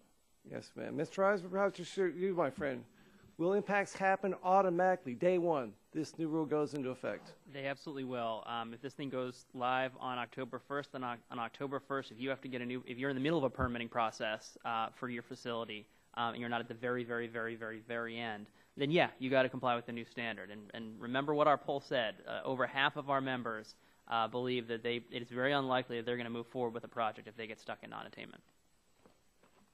Another question for you, Mr. Eisenberg. As we proved at last week's hearing with Ms. McCabe, we can never fully eliminate ozone in America. God gave us natural ozone. Half or more of the ozone in America is beyond our control. That means that at a certain point, we can't go lower. This is why so much of this compliance technology EPA expects to make this work is unknown. And yet EPA, can't even consider whether these rules are achievable.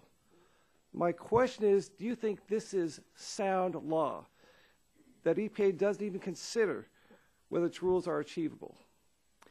We absolutely do not. It's actually written in our policy statements that our members put in place every 4 years. We believe EPA should be considering costs in this process, and especially feasibility, given that that's such a big challenge here. It's a big reason why we support your bill, because it would actually inject cost and feasibility into this decision-making process. A balance between health and actual costs. It's bipartisan, bicameral. Myself, Mr. Latta, Mr. Green on this side of the Hill, and Mr. Thune and Mr. Manchin on the other side of the Hill support this bill. So thank you for a little plug there, my friend. My next question is for Mr. Friedman in WD-40 and Ms. Taylor from the Henry Company. Driven by the Port of Houston, my district is in the middle of a manufacturing petrochemical boom. Many people at home are worried about what this rule will do, what it can mean for their jobs along the Gulf Coast. But it seems clear to me that the impact will hit average consumers even far away from the Port of Houston. Mr. Friedman, WD-40 is a staple of American life. I have it in my garage. My Jeep parked down the garage here. I have it. I'm going to have my daughter take it to school, college next year. My question is it fair to say that these products that every American family has to make their home a home, how will that be impacted by these new rules? Will my grandkids have WD-40 like I've had, like I want my kid to have? What do you think? Well, I would say, based on our experience already with the existing regulations and the state regulations that come out of that we have had to reformulate WD-40. Now, we've kept the secret juice, the concentrate, the same, but the solvents that we have to mix into it, which do affect the formula and also can affect performance and also can affect cost. With this 2018 standard right now, my honest answer would be to you, I don't know what WD-40 your grandkids would have, because we have to clear that hurdle first. And so we're dealing with that ambiguity and trying to get there with a lot of great hard work. And I think we're not alone in that. I think a lot of consumer product companies are concerned that maybe we're at that point in diminishing return, at least for consumer product goods, which is one of the things we want to look at. And then the other part of it is that's why we're still working underneath the current standard and trying to make sense out of that. Let's move the goalposts before you achieve those current standards. I yield back. This time, recognize the gentleman from New Jersey, Mr. Pallone, for 5 minutes. Thank you, Mr. Chairman. During our hearing last week, we heard some of my colleagues argue that EPA's proposed ozone standard will hurt the economy and that Americans have to choose between clean air and economic growth. But history tells us that reducing pollution can benefit the economy as well as human health and the environment. Since its enactment in 1970, the Clean Air Act provides a perfect example of how we can make steady progress in cleaning up the air while growing the economy.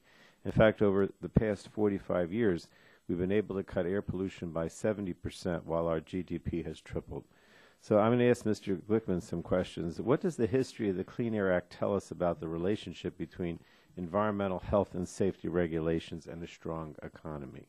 I think the history tells us that it's possible to achieve environmental protection goals without sacrificing economic growth and productivity, and that the major statutes like the Clean Air Act, the Clean Water Act, the Resource Conservation Recovery Act demonstrate consistently that American businesses are innovative enough and creative enough to figure out ways to comply in a cost-effective manner that achieve the public health goals of those statutes without resulting in adverse effects on economic growth. Well, yet, Mr. Glickman, yet almost every time EPA proposes a significant new requirement, we hear a litany of arguments for why it can't be done. These arguments rely on exaggerated claims about implementation costs, job losses, minimal health benefits. But we've heard all of these doomsday claims before, and throughout the history of the Clean Air Act, industry has made claims that cleaning up air pollution would impose huge costs and harm our economy. Over and over again, these claims have turned out to be simply wrong. One of the exaggerated claims being circulated about the new ozone rule is that estimating the cost would be $140 billion annually, making it the most expensive rulemaking in history. However, as we heard last week, EPA's cost estimate approved by OMB was much lower. So again, my question, EPA estimates that implementation would cost approximately $3.9 billion for a 70 parts per million standard and $15 billion for a 65 parts per million standard. Those numbers are a far cry from the $140 billion. So based on your experience with the environmental regulations, does the $140 billion price tag seem reasonable to you? I'm skeptical of the $140 billion price tag. There was a similar apocalyptic prediction made when Congress was considering adopting the acid rain control provisions of the 1990 amendments. The National Association of Manufacturers at that time predicted serious and lasting damage to the economy as a result of the acid rain provisions that would make the U.S. a second-class industrial power by the year 2000. Obviously, that hasn't happened. What instead happened was that the cost per ton of controlling SO2 was about a tenth of the amount that the industry predicted at the time that those controls were being considered. So what's going on here? How have the opponents of the ozone rule landed on such a large estimate? You venture to guess? I'm not an economist. I can't parse the numbers in any knowledgeable way, but it is clearly in the interest of industry to over-predict costs so that it will wind up with less protective regulations that are less costly to comply with. Well, I thank you. I mean, no matter how high the cost estimate may be, in my opinion, there's no reason to oppose the new ozone rule. I might have time for one more question. Dr. Diet, the Clean Air Act requires the ozone standard to be based solely on consideration of public health, establishing the level of pollution that is safe to breathe. Why is it so important to separate considerations of cost from setting the standard? Well, there's many reasons. I mean, I didn't write the law, right? But I think it's worked out pretty well since 1970 that it's provided us with very clean air compared to some of the countries that I visited around the world, which have horrible air quality. And I think the reason to do that is because the public health is good for people, right? People have a right to breathe clean air. They have a right to not become sick by the air that they breathe. And I think that we have a more productive and a more functional population when people are not sick and they're not run into the emergency department. So I think that's the reason to do it. The other is that there's a cost shifting thing here, right? I haven't heard a lot of talk about the people who inhale the ozone and miss work. I've only heard about the people that produce the ozone and could theoretically miss work. So there's an imbalance there in terms of the thinking, I think. Well, I appreciate that. I'll just say again that, since the beginning of the Clean Air Act, polluters have cried wolf every time EPA has passed a new rule to protect public health. And the truth is we can have a strong economy while cutting pollution and cleaning the air. Thank you, Mr. Chairman. This time I recognize the gentleman from New Jersey, Mr. Lance, for 5 minutes. Thank you very much, Mr. Chairman. I certainly understand the position of all of the distinguished members of the panel. And of course, from my perspective, this is part of the larger debate on the state of the American economy, the better health of the nation. It could even tangentially affect the debate we're having in Congress at the moment regarding trade. To Professor Glicksman, does the Clean Air Act require the establishment of the Clean Air Science Advisory Committee? The statute created the Clean Air Act Scientific Advisory Committee, and it mandates that EPA consult with the committee prior to adoption or revision of national standards. And that is a committee whose members are appointed by the EPA or yes, by Congress or both? By EPA. By EPA. In your written testimony, you state that, quote, scientists have known for a long time that the current national standard for ozone of 75 parts per billion set in 2008 is far too weak. And then I believe you go on to recommend the 60 parts per billion. Is that accurate, Professor? And then a little less than a year ago, in November, the EPA announced it was proposing to revise the standard to within 65 to 70 parts per billion. Am I reading that testimony accurately? Yes, that's correct. And you believe that that revision is, quote, much weaker and appears to be inconsistent with the clear statutory language adopted by Congress and interpreted by the Supreme Court decision. So from your perspective, would 65 to 70 be illegal? I think it would be an improvement over 75, but I don't. Yeah, yes, I can count. I don't think it would fully comply with the mandate to protect the public health with an adequate margin of safety. And would it be illegal? If not supported by substantial scientific evidence, it would be arbitrary of EPA to set the standard between 65 and 70. And would there be a legal remedy for those who thought it illegal? Regulations issued by EPA are routinely challenged in the courts of appeals, and the courts of appeals have the authority to invalidate and remand or send back to the agency regulations that don't comply with the statute. And has that occurred regarding ozone? It has occurred in the past regarding ozone. And the standard has had to be changed as a result of that? Yes. And therefore, there would likely be a suit if the EPA were to decide this should be 70 or 65 or somewhere. My experience is that there's going to be a lawsuit no matter where EPA sets the standard. It's going to be challenged by those who think it's overly protective and those who think it doesn't go far enough. Mr. Eisenberg, your opinion on what I've just asked.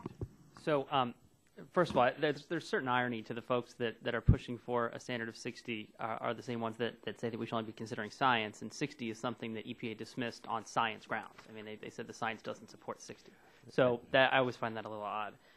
That being said, so the current standard, 75, was challenged, as Professor Glicksman says, by both sides, and the court upheld that standard. Yes, that's my understanding. The court has upheld the 75 standard. And then, Mr. Eisenberg, I have an industry in my district that manufactures critical water infrastructure components. This is in Phillipsburg and Warren County, and I believe that this could be very damaging to that, and for the reasons you have suggested. Mr. Eisenberg, could you comment on the costs of non-existing pollution control methods and how that adds to this debate? Sure, and the term EPA's term is actually unknown controls. I mean, non-existing. They basically just haven't told us what they are. We don't know if they exist or not. We're pretty sure they don't exist because they didn't tell us. But they call them unknown controls. That's sort of their term of art. And modeling the unknown is the chief difference between our two studies. I mean, to answer the question from before, that is kind of the issue here. What do you consider the unknown? And we took an evidence-based approach. EPA just kind of arbitrarily picked a number and then assigned a flat line that is about the same cost as a lot of the known controls. So we think it's a lot steeper. We hope we invent a better mousetrap, but if we don't, you got to start shutting down, and that gets expensive. Thank you. My time has expired. I respect all the members of the panel. I think this is a very challenging and difficult situation, but we should move forward for the economy of the nation and the better health of the nation. At this time, I'd like to recognize the gentleman from Kentucky, Mr. Yarmouth, for 5 minutes. Thank you very much, Mr. Chairman. Thanks to all the witnesses. Mr. Cox, I listened carefully to your testimony. I want to be very clear. It's my understanding that you said that there is no evidence that reducing ozone has resulted in any public health benefit. Is that correct?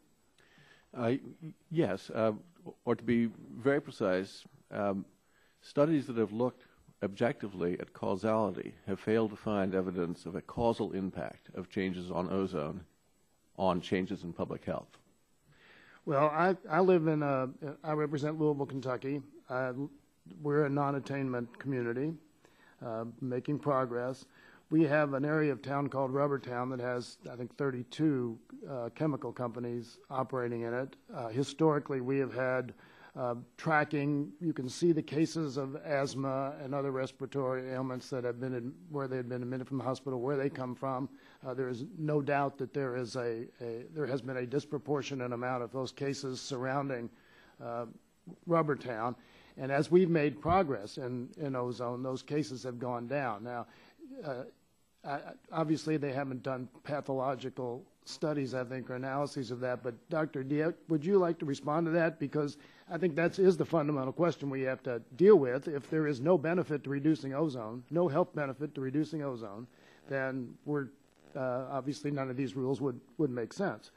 But in terms of your clinical experience and knowledge, how would you respond to that? Well, it's a great question. And I think but for Dr. Cox, who I respect his opinion, we wouldn't be talking about this. I think the world has mostly moved beyond this question. So this isn't really something that in 2015 we should be talking about whether ozone affects human health. We're way beyond that. And I saw in your written testimony, I saw some interesting things. I think one was that this idea that there might be a statistical test which you could assess causality. That's not the way we assess causality. Statistics are part of it. They're supportive of it, but causality is a judgment, right? It is a judgment. And, I know you would like a statistical test, but that isn't the way it works. The other thing is that, you cited my friend Francesca Dominici for one of her articles where she talked about the need to advance the science past just observational studies and to consider things like natural experiments. And I think that's a good idea. I mean, I endorse that as well. And I think that the idea of a natural experiment is when these things happen, right, because we can't do a randomized controlled trial the way we can with a new drug, but when these changes occur, we can study what happened as a result of them. And MIT did, I thought, a great study looking at the effect of the NOx trading, and with the NOx going down and the ozone level going down by several points, showing an improvement in healthcare costs, among other things. So I think we've got that sort of evidence as well. Thank you for that. Mr. Eisenberg, I'm interested in your survey of members because among the many fine companies that operate in my district, I have two Ford plants, major Ford plants, one major appliance manufacturer, General Electric. I haven't heard from any of them about these ozone rules. As a matter of fact, I was with the manager of the Ford plant, the Ford truck plant, over the weekend, and he suggested that there were expansion plans on the way, new jobs being contemplated. We already have, over the last 5 years, 4,000 more employees at Ford in my district. So, and we, quite frankly, haven't heard from any of those 32 chemical companies about the ozone rules. We haven't heard from anybody. So I'm curious as to whether Louisville's a very special place where people just don't complain, or whether, and there's probably some of that there, or whether the responses that you got in your survey were kind of the natural inclination of people to say, yeah, regulation's bad, I would resist that. So I think it's a legitimate question. I can certainly say that a lot of those companies in your district are talking to us. We will urge them to also talk to you about it. Certainly a lot of the more energy-intensive industries are extremely concerned about this. Auto Alliance, who represents the auto industry, joined our comments, I believe, and came down in the same place we did. The voices are out there. I think there's, we probably could do a little bit more to amplify them. But that being said, we're hearing it. We were a little surprised by the results in our study too, in our poll too. We kind of didn't know what we were going to get. We tried to be as unbiased as possible. We were very surprised, number one, that folks really understood this at this issue, because it is a technical issue, and number two, we're pretty adamant about the fact that it was going to be a real barrier to doing their business. Right. Well, I would suggest, just in closing, that with corporate earnings being at very, very high levels, even WD-40's earnings, I saw they had a nice earnings report in April, that it's kind of hard to say that regulation is having a very significant adverse effect on American business. I yield back. Gentleman yields back. This time recognize the gentleman from Illinois, Mr. Shimkus, for 5 minutes. Thank you, Mr. Chairman. And I'm sorry, like many people, I've been bouncing back and forth to the hearing below. But I'm sure many of you saw the beginning of this hearing of last week when I was talking about really, and I'm glad my friend from Kentucky is still here, because this is about the ozone, but for many of us, this is about the cumulative effects of regulation and the cost and challenges of responding by either the producers of energy or the manufacturing sector. And I weaved a story about changing the rules midway through a baseball game. If you change the strike zone, you change the outs per inning, you bring in the fences, you take the fences out, you change the foul lines. How can business keep up with those changes? And then I talked about utility MAC, boiler MAC, cement rule, cross-state air pollution, 111D, 111B, particulate matter tier 3, and ozone. That's a lot, I believe. That's a lot for manufacturers to respond to. And so when we have these hearings, right, like we did last week, we have it on one emission standard with the EPA saying there's health benefits. But we never have this full debate about there's health benefits of being poor, there's health benefits, there's health disadvantages of being poor. There's, when people are dislocated by jobs and they lose their employment, they lose their health benefits. So this cumulative effects of these regulations, and they're going on at the same time. This ozone PM is a perfect example. We don't even have states complying with 75 parts per billion, and the EPA wants to ratchet it down to 65 or 60, while we're doing the other 111D and 111B and all these other rules and regs that's very difficult to get for people to get their hands on. So in my time, if Mr. Eisenberg, Ms. Wesley, Mr. Freeman, and Ms. Taylor would, the basic question is, do you think the EPA adequately evaluates the cumulative effects of the regulations? So I think they're supposed to by executive order by 13563. Which is a recent permutation. This is a recent executive order. They don't seem to be doing it here. They really don't seem to be doing it here. And in particular, when you look at the conflict between this and some of the other regulations, first things first, there are dozens of regulations already on the books that take out the same pollutants that we're talking about here, NOx and VOCs. Dozens on almost every industry, which is why we're getting the reductions we're getting in addition to the ozone standard. But at the same time, you start to think about, so we had a truck manufacturer come in the other day, and they're dealing with a new fuel economy rule. And one of the challenges they've got is they're also dealing with, in expectation of the new ozone standard, a stricter NOx standard. Right. Well, the controls that go on an engine to deal with NOx use fuel. And so it's another piece of equipment. And so you kind of can't have the two together. So as they're trying to ratchet one and they can't ratchet the other, they're really struggling with it. Hopefully they'll figure it out, but it's a real challenge. I've had an industry come in and say, we can get to the NOx standards, but by doing so, we increase the greenhouse gas standards. The technology, we just can't meet the same standards. Anybody else of the four that I offered to want to respond? Just echo them? Mm-hmm. Okay. You want to add? Okay, then we had also Mr. Freeman and Ms. Taylor. Did you have anything? I definitely agree that I don't think at this time the cumulative effects of regulation are carefully being considered. That's very obvious. I can tell you from my standpoint, I'm an environmental regulatory attorney by training. This is my bread and butter, and even with the subject matter expertise, it's just an enormous amount of information to manage. And quite frankly, compliance execution is very challenging, but that's nothing new. Mr. Freeman? I'm not aware that a lot of agencies, if any of them, do the cumulative overview. I haven't personally experienced that, but I do think it's getting more and more complex, and that's one of the challenges we've had. We've actually had an instance where we had the Canada W40 that was under 100% California Air Resource Board regulations, get another regulation. So we had regulatory overlap on the same product against two agencies that did not agree how they measured VOCs, let alone what the metric for success was. So we've actually gone beyond it just being complex to where now they're getting into conflict at times.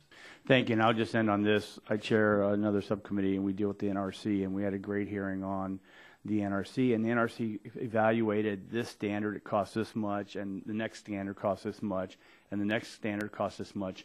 But it was not just additive, it really was. The true cost was multiplicative.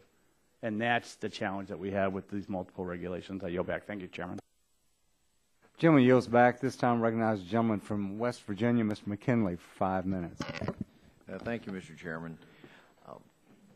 Just trying to absorb all this information.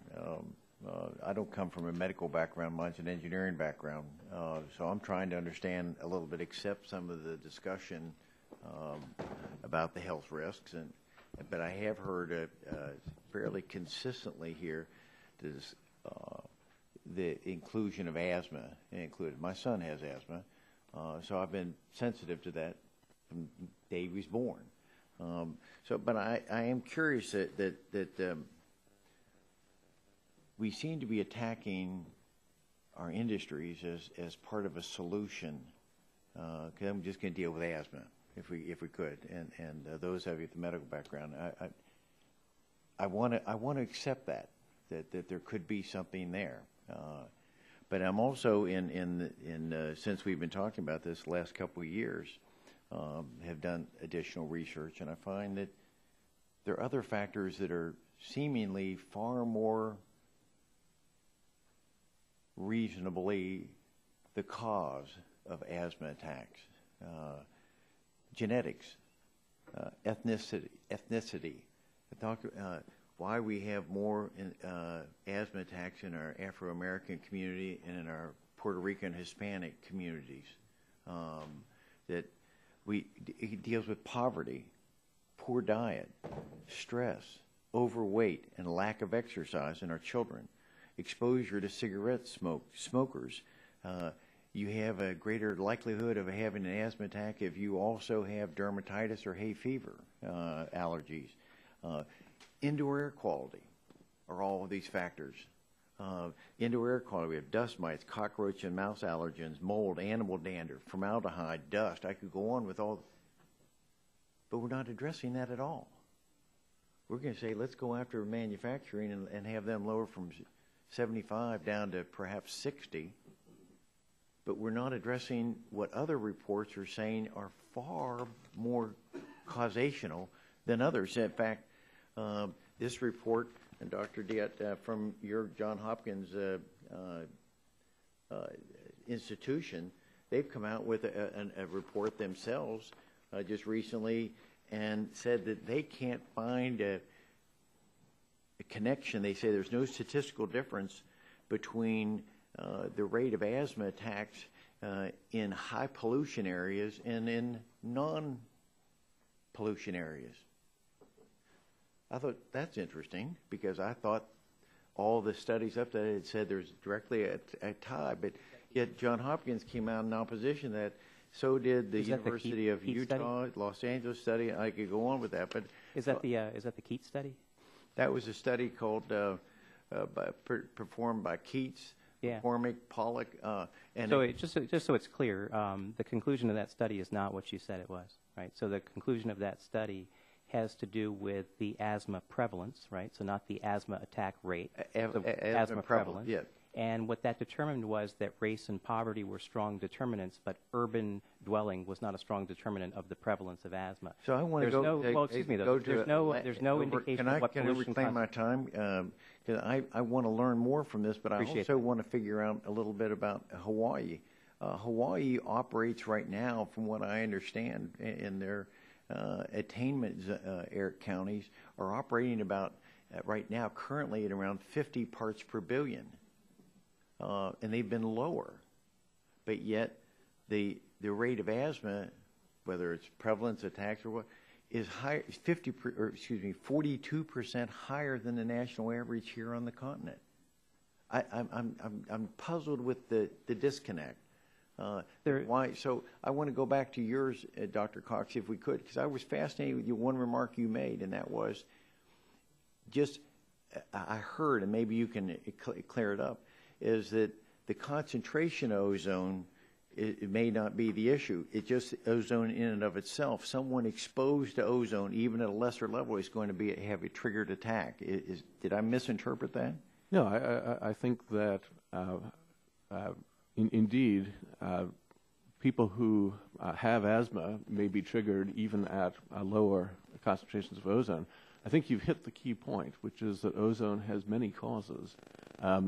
I think the key policy question is what happens to asthma attacks and other health effects when there's a change in ozone level.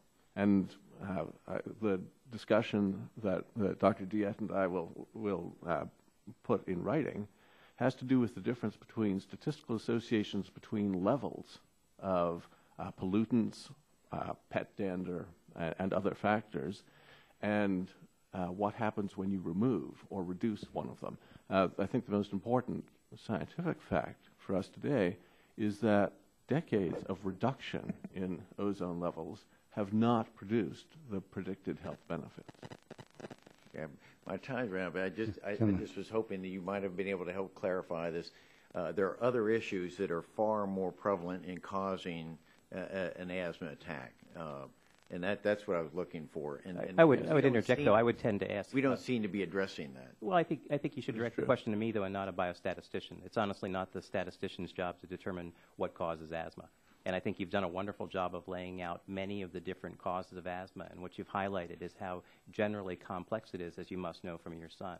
Right? And one of the principles of treatment of asthma is that you have to do environmental control on everything at once that you can identify that matters.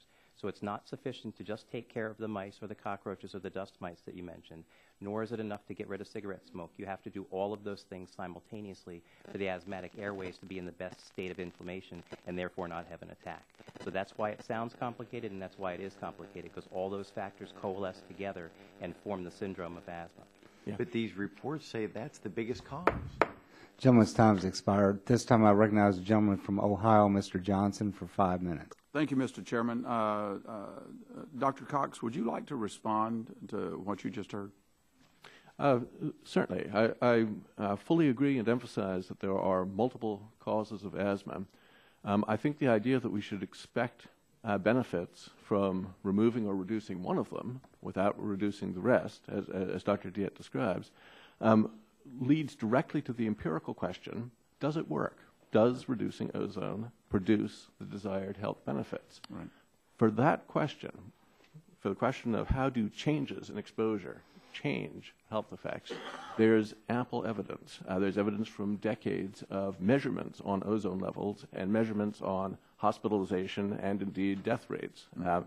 And it's, I think, very much the job of the biostatistician to say, opinion aside, subjective judgment aside, political motivation aside, what do the data tell us about what has actually happened when ozone has been reduced?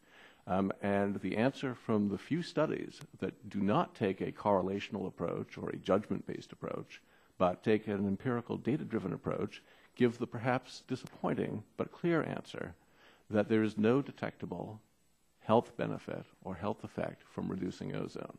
Therefore, the belief that if we pour more energy and effort into further reducing ozone, we should expect fewer asthma attacks, better attendance at school, fewer mortalities, and the other benefits that we've heard about, that expectation is inconsistent with decades of empirical results that show that it just ain't so. Okay, thank you very much.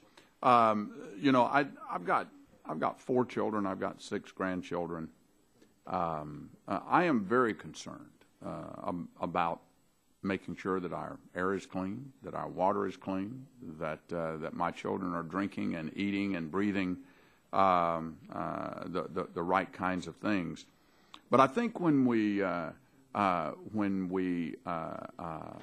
throw out and in most cases make secondary and oftentimes ignore the economic implications of some of the things that we're doing. Take an area like mine where I represent 18 rural Appalachian counties. You rule out the economic implications of these rules, and you shut down companies, and you eliminate opportunities. Even if the health implications, and I'm not a doctor, even if the health implications are bona fide, and I'm not saying they're not, people don't have the money to buy insurance. They don't have the money to go to a doctor. Doctors aren't going to come to those areas to treat those patients. we can't ignore the economic implications. Mr. Eisenberg, your organization released 2 studies over the past year looking at the economic impacts from a lower ozone standard, and I found the analysis by NARA Economic Consulting both informative and concerning. I looked at how many of my 18 counties would be out of attainment with the standard set to 65 parts per billion. And to my dismay, I learned that all 18 of those counties would be in non-attainment. In my district, we're seeing signs of life due to increased production of oil and gas, thanks to advances in fracking and horizontal drilling technologies. But the regulations that accompany this new ozone rule standard will most certainly slow and ultimately shackle the growth that we've seen in our communities. As I pointed out to Ms. McCabe at our last hearing last week. In fact, let me read for the committee's benefit what NERA said about the new ozone rule and its impact on oil and gas production. A tightened ozone standard has the potential to cause non-attainment areas to expand into relatively rural areas where there are few or no existing emission sources that could be controlled to offset increased emissions from new activity. If non-attainment expands into rural areas that are active in U.S. oil and gas extraction, a shortage of potential offsets may translate into a significant barrier to obtaining permits for the new wells and the pipelines needed to expand or even maintain our domestic oil and gas production levels. Equally concerning is the EPA's Clean Power Plan, which envisions a major shift nationwide from coal-fired power to natural gas. But with the rollout of these ozone regulations, I'm afraid that our manufacturing industry will not have a source of reliable and affordable energy. This is really, really bad news for my constituents, for my state. You know, I've spent all of my time talking and asking somebody else's question, and I don't get a chance to ask my own. So I think I've made my point. We can't throw out the economic concerns. Throwing out the baby with the bathwater doesn't solve the problems. If we don't have an economy that can attack these problems with confidence and resources, we're never going to solve them. So with that, Mr. Chairman, I yield back. Gentleman's time has expired. At this time, I recognize the gentleman from Ohio, Mr. Latta, for 5 minutes. Well, thanks very much, Mr. Chairman, and thanks for holding today's hearing, and thanks to all of our witnesses for being here. Really appreciate your time and your patience. Ms. Taylor, if I could start with a question to you. In your testimony, you say that the EPA and states should carefully consider whether requiring manufacturers to achieve further drastic reductions in VOC content in consumer and commercial products is technically feasible at this time and also worth the time and resources spent by manufacturers to comply for a low return on investment in terms of improved air quality. Would you like to comment on on lowering the VOC content at the Henry Company's types of products that you have, and how long does it take to reformulate the products for roofing material out there to achieve those VOC content and then have to bring that to market? Sure. Well, first let me say that my comment was specifically related to the state implementation plan phase, so not at the statutory level where we've already heard that cost is not considered, but really at the implementation plan phase where EPA and the states really work together to design the appropriate plan for the individual state. In terms of the impact on a company like Henry, we have, and this is my job, that's what Director of Product Stewardship means. I mean, I manage our SKUs. So I am the person responsible for restricting a specific SKU that, for whatever reason can't comply with a VOC content limit in a certain jurisdiction. In terms of what we initially tried to do, when we receive new regulatory guidelines, and of course we make every attempt to comply because we're responsible corporate citizens, we go through our SKUs, we sort out our products in terms of what currently complies and what does not. That process alone probably takes a few months.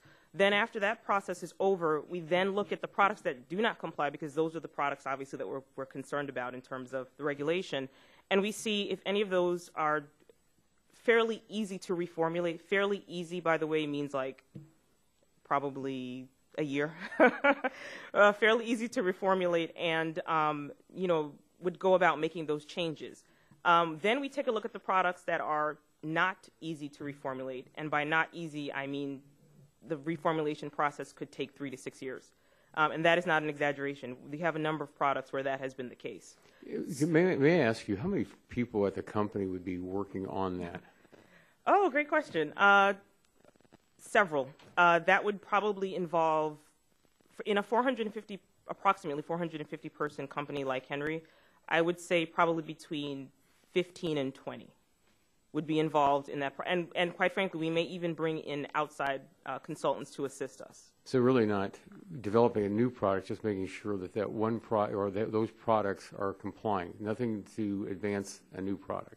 That's correct. Okay. That's correct. Let me ask you another follow-up if I could, because I thought what you said was kind of interesting, your closing line in your testimony.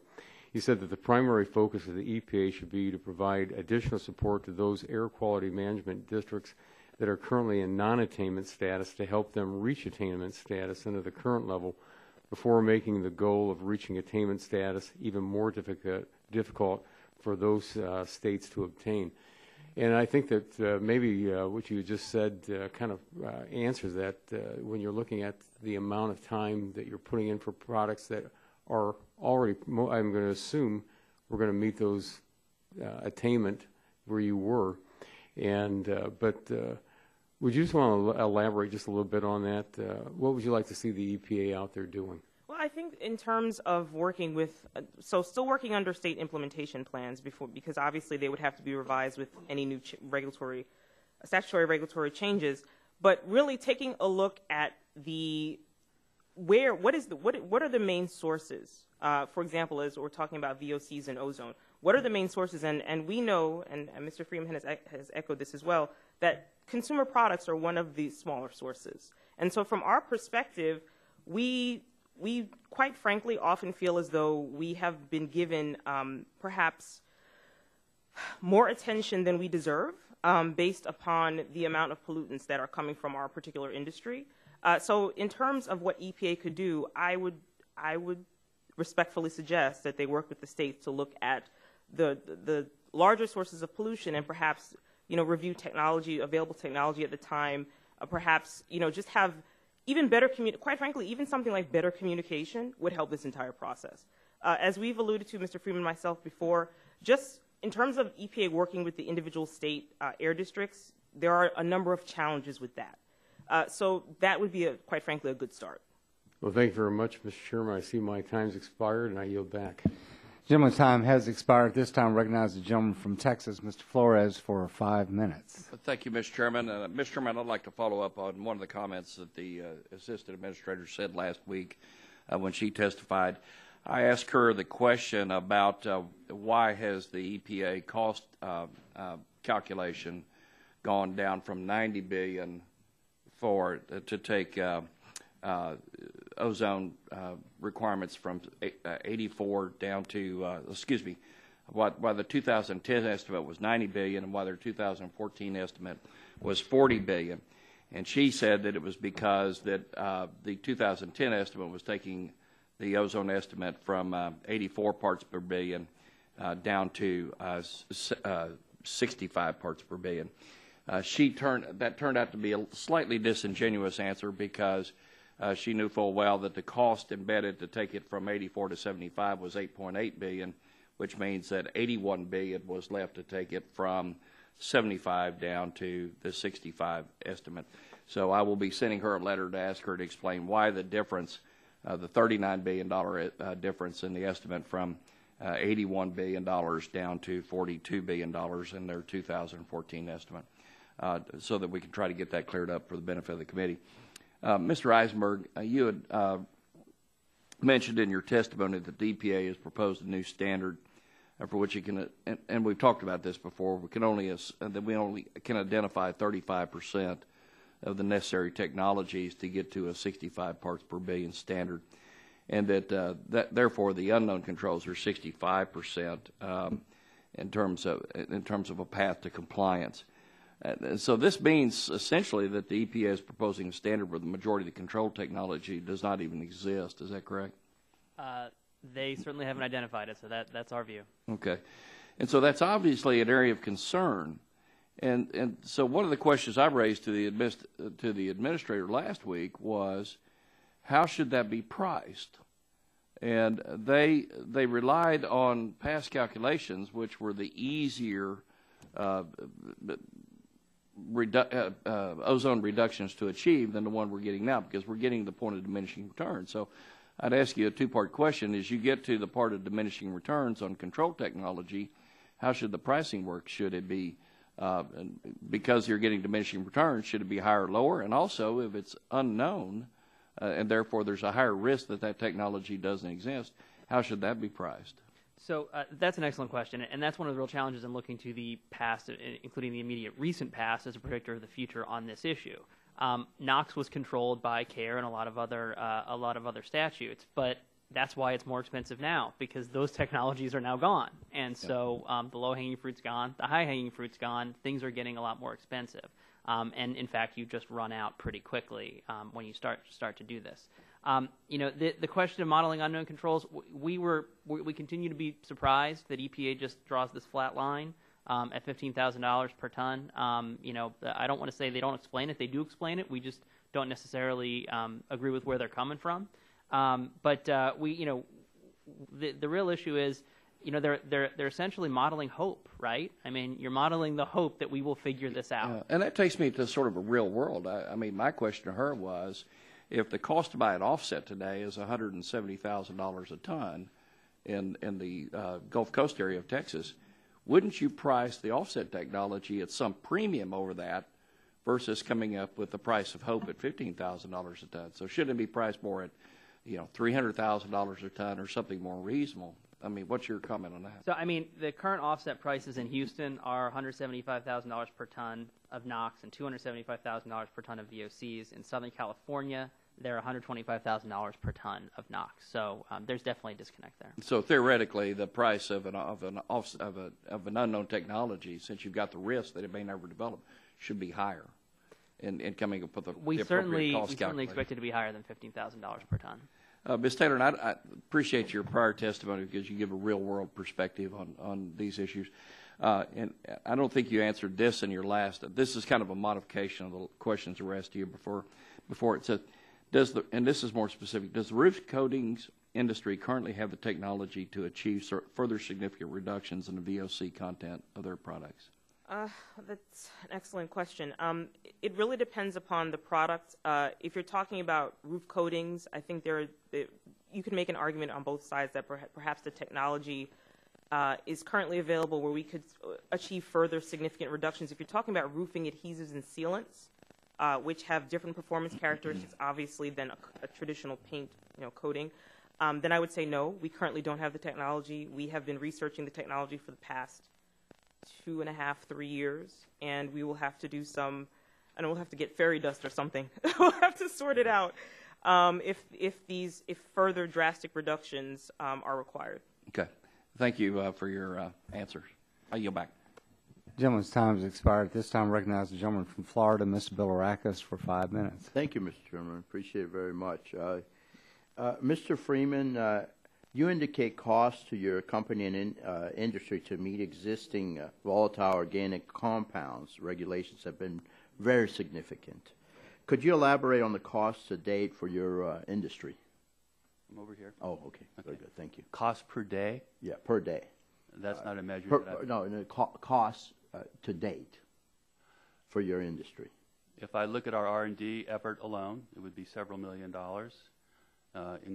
Not included in that would be our ongoing supply chain costs I talked about a little bit earlier that can be a result of regulatory compliance, our ongoing marketing costs, and our ongoing people costs. I have not added it all up. I'm almost a little afraid to, but they're not easy costs to track necessarily, completely and accurately, but we know that it's been significant. Thank you. The view that we do have. Thank you. Ms. Taylor, have the costs of compliance so far been substantial for your company and the roof coatings industry? Yes. The cost for us, especially at Henry in particular, I think the most adequate measure would just be in the number of products that we have had already have had to restrict from sale in certain air quality management districts. As I said, we have over 1,200 SKUs. There are certain parts of this country where we sell, less than 50 or 60 individual SKUs. Thank you. Ms. Wesley, for the Baton Rouge area, have the costs to meet ozone regulations in the past been significant? Do you believe the EPA's estimate to implement the proposed ozone rule are accurate, or do you believe it will be more costly than expected? I certainly believe it would be more costly than expected. And we're hearing from our companies in the Baton Rouge area and across the state of Louisiana that the costs are excessive. And so I don't have an exact number for you, but we're hearing from our companies that it's significant. Okay, very good. Thank you. Just this past week, a survey was released indicating that 26 states have raised concerns about the role of background ozone, including both naturally occurring and internationally transported contributions to ground-level ozone as an achievability or implementation challenge. Mr. Eisenberg, what happens to permitting for new and expanding businesses when ozone standards are set close to background levels? Thanks for the question. It makes it extremely hard. You can't get out of it. I mean, think of the San Joaquin Valley for a minute. So in San Joaquin Valley, the air regulators there, and they're in really bad non-attainment, probably the worst in the country. The air regulators there have said to meet the 70 or 65 parts per billion standard, it's going to require, and this is the regulators saying this, it would require zeroing out emissions from all stationary sources, all off-road vehicles, all farm equipment, and all passenger vehicles. That's how you get there to account for the ozone. So we got a real problem. Yeah. Do you believe the EPA's proposal to bring down levels lower than the current levels, which many are still in the process of being compliant, will have a positive or negative impact on the manufacturing sector? So we believe it will have the numbers show it will have a manufacturing-wide negative impact. No sector is really spared here. Everybody gets hit. Thank you very much. I yield back, Mr. Chairman. Gentleman yields back. This time, recognize the gentleman from Virginia, Mr. Griffith, for 5 minutes. Thank you, Mr. Chairman. Appreciate the members of the panel being here today. I apologize I have not been here for the whole hearing because I have been at another hearing downstairs, very important hearing as well. So I do apologize for that. Mr. Eisenberg, I want you to go over that again because it's staggering. You just indicated to Mr. Bilirakis that in order to comply based on background or foreign ozone levels, you were talking about the San Joaquin Valley in California. I don't represent anything close to that, but I think it might be important to hear that again because it was staggering. Could you tell us? Yeah, I mean, and this comes from their regulators. Because of geographic factors, because of ozone that is wafting in from Southeast Asia, and just because of naturally occurring background, they've got a real problem. And so you could literally zero out all the industry there, and you still couldn't make it. That's obviously an extreme case, but the problem is we're getting to levels that this is becoming a more normal problem. I don't think it's ever going to be quite that bad for anybody in Virginia. I hope it won't, but it's a real challenge, and this is why our members of the manufacturers of this country are on edge, because it means that we can't grow if we're in a place like that. I think you told Mr. Bilirakis you'd have to eliminate, what did you say, all the farm equipment? All stationary sources, so all plants, all off-road vehicles, all farm equipment, and all passenger vehicles, period. Wow. And so what we're in essence doing is that we're shipping our jobs to other countries, say in Asia, and they're shipping us back the pollution that then causes this level to be so high that we'd have to eliminate all passenger vehicles? Well, in that area, yeah, you would. In that area, right, in the San Joaquin Valley. It's been a long day already. Ms. Taylor, let's talk about something that you said in your written testimony. You indicated that the volatile organic compound regulation of consumer and commercial products in certain air quality management districts around the country are approaching the point of diminishing returns in terms of actually contributing significantly to air quality improvement. Yes. So what you're saying is that you're really not going to have much impact if they go further on your industry. Am I interpreting that correctly? That's correct. Yeah. So we're really not going to have much accomplishment. Well, I mean, the greatest gains, which is not uncommon, the greatest gains in terms of VOC reduction were made over a decade ago, maybe more than 2 decades ago.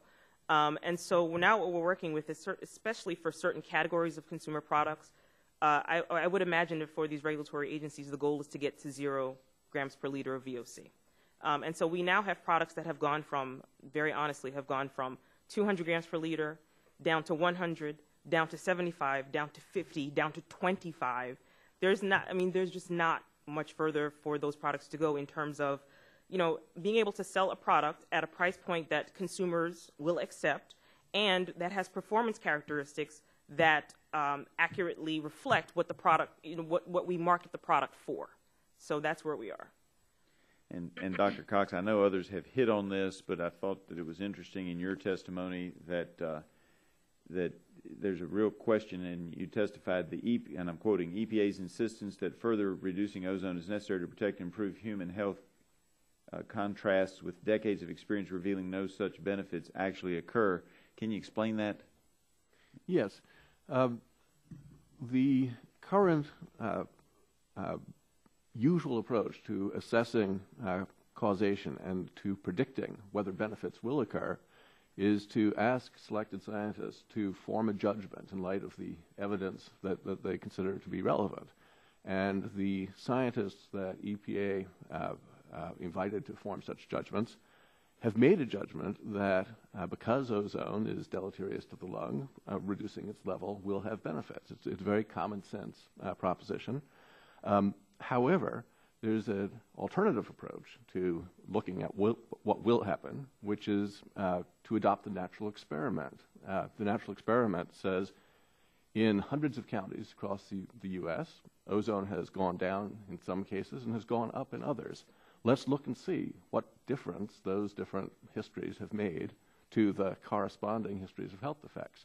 When that analysis is done, not based on judgment but based on data, no health benefit from reduction of ozone is seen. That doesn't mean that no reductions in health risks have occurred, but they've occurred just as much where ozone has gone up as where it's gone down. So based on empirical analysis of causation, the science would say there's no evidence of a causal impact of further change. Let me see if I can translate that because I only have a few seconds left. Thank you. So what you're saying is if you take a look at the country as a whole, you don't see any health benefits gained where the ozone level has gone down. You might see that in individual patients, but you don't see it across the board when you're looking at the entire population. That's correct. Thank you. I yield back. Gentleman yields back. This time we have just a couple of more questions, and then we'll conclude this hearing. But this time I recognize the gentleman from Illinois, Mr. Rush, for 3 minutes. Yeah. Thank you, Mr. Chairman. Dr. Neat's diet, I wanted to give you a chance to respond to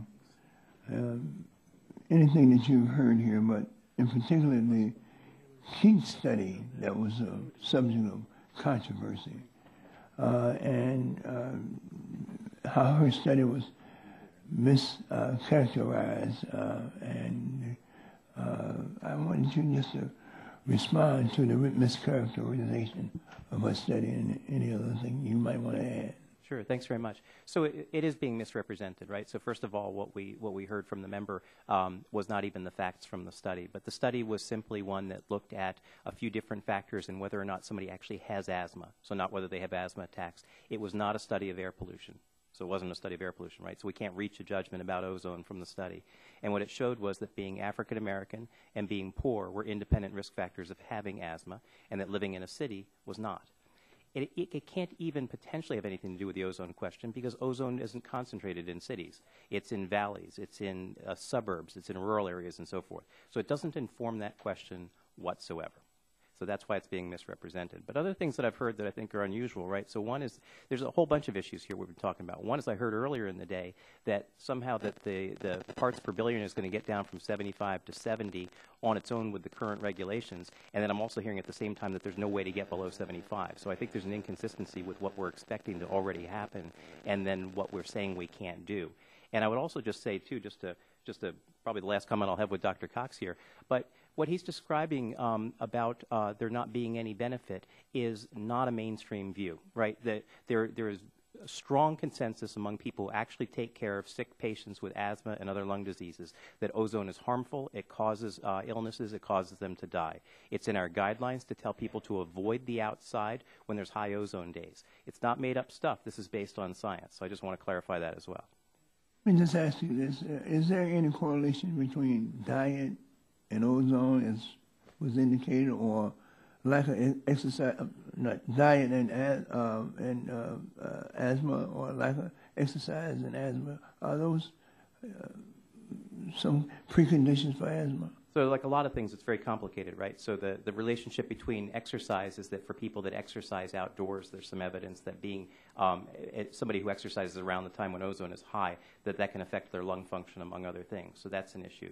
Diet, I don't think we know yet, right? Diet has the potential to be very helpful to us. And so to the extent that people have things that help fend off pollutants, there may be an issue with the American diet that we and others are working on about whether or not that modifying that would be protective. But that's not a settled issue. Mr. Chairman, I want to thank you so very much for your for giving me this time. I really appreciate it. Thank you. You're welcome. At this time, I would also recognize. Do you want to enter into the record? Yeah, I want to enter into the record a letter, Mr. Chairman, from the Johns Hopkins University. And this letter is Ms. Corinne A. Keith's response, Dr. Keith's response to a letter of inquiry from Senator Barbara Boxer. I want to enter into the record. Without objection, so ordered. And at this time, I'm going to give 3 minutes to Dr. Burgess of Texas for additional questions. Thank you, Mr. Chairman. But in the interest of full disclosure, I don't have a question, but I would like to deliver a soliloquy on the Montreal Protocol. And we're here today talking about things we can do to reduce the number of asthma episodes. And I just got to tell you, as someone who has suffered with asthma his entire life, the withdrawal of an over-the-counter remedy for an acute asthma attack has been more injurious than anything else that I have seen in some time. And we can talk about whether or not we are reducing by 1,000, 2,000, 3,000 the number of attacks that may occur across the country if we lower the makeup of ozone by an additional part per billion. But regardless of how the asthma attack starts, when it starts, for people who have reactive airway disease, who are not on constant chronic treatment, it's generally 2 o'clock in the morning. The weather changes. Somebody brings a dog in the house. Some trigger mechanism that you may not even know. But when it happens, there used to be a remedy. And the remedy was to drive down to your all-night pharmacy and buy a Primatene Mist inhaler. You can't do that anymore, and you can't do that because of the Montreal Protocol and enforced by the Environmental Protection Agency. The people tell me that the EPA, or I'm sorry, that the FDA withdrew my asthma inhaler from the market, but that's actually not true. It was the EPA under the Montreal Protocol. Now, we had a great discussion about this a Congress or two ago, and I attempted to prevail or to get Congress to allow the continued sale of over-the-counter asthma medications. Let me just stress, there is no over-the-counter asthma rescue inhaler available now. There was one for a brief period of time that the gentlelady from Florida's district produced, but then that was taken off the market. So there is nothing out there for the person who has an asthma attack in the middle of the night. But no less than our former chairman emeritus, Mr. John Dingell, had been on this committee for a long time, in precise quantitative terms, said that the amount of chlorofluorocarbon in an asthma inhaler was, and I'm quoting him directly, only a piddling amount. It seems nonsensical to have removed that from the market, and we have only done a disservice to asthmatics across the country, and it was the EPA that delivered that disservice. Thank you, Mr. Chairman. I'll yield back. Well, thank you both. And I might say that illustrates one of the concerns that we do have, because when that was taken off the market, the price increase for people suffering from asthma as a replacement was significant. And which raises the issue, Ms. Taylor, I think, touched on this, and Mr. Freeman, we do live in an innovative country. We have innovative people in business, and they are able to come within the guidelines with a lot of money and effort and time, but frequently, and not unusual, it does affect the performance of the product. And so eventually, you sometimes reach the point where the product is not what it was, and so the market goes away. So this has been an informative hearing, and we genuinely thank all of you. For many of you came from long distances, and some of you just came from down the street. But we do appreciate your taking time to be with us and giving us your perspective on this important issue, and we look forward to continuing to work with you as we continue to address this issue. And I'm also going to ask unanimous consent to entering the following documents into the record. We have a March 17, 2015 letter to EPA Administrator McCarthy from the Baton Rouge Area Chamber and 15 other chambers regarding EPA's proposed ozone rule. And we have about 10 letters here to EPA Administrator McCarthy from Louisiana chambers outside the Baton Rouge area. We have a statement of the American Chemistry Council and a statement of the American Forest and Paper Association requesting retention of the current ozone standard. Without objection, I'll enter that into the record. We'll keep the record open for 10 days. And once again, we look forward to the reply, Dr. Diet and Dr. Cox, from someone asked you all a question. You said you'd get back with them. Appreciate that, and with that, we'll conclude today's hearing.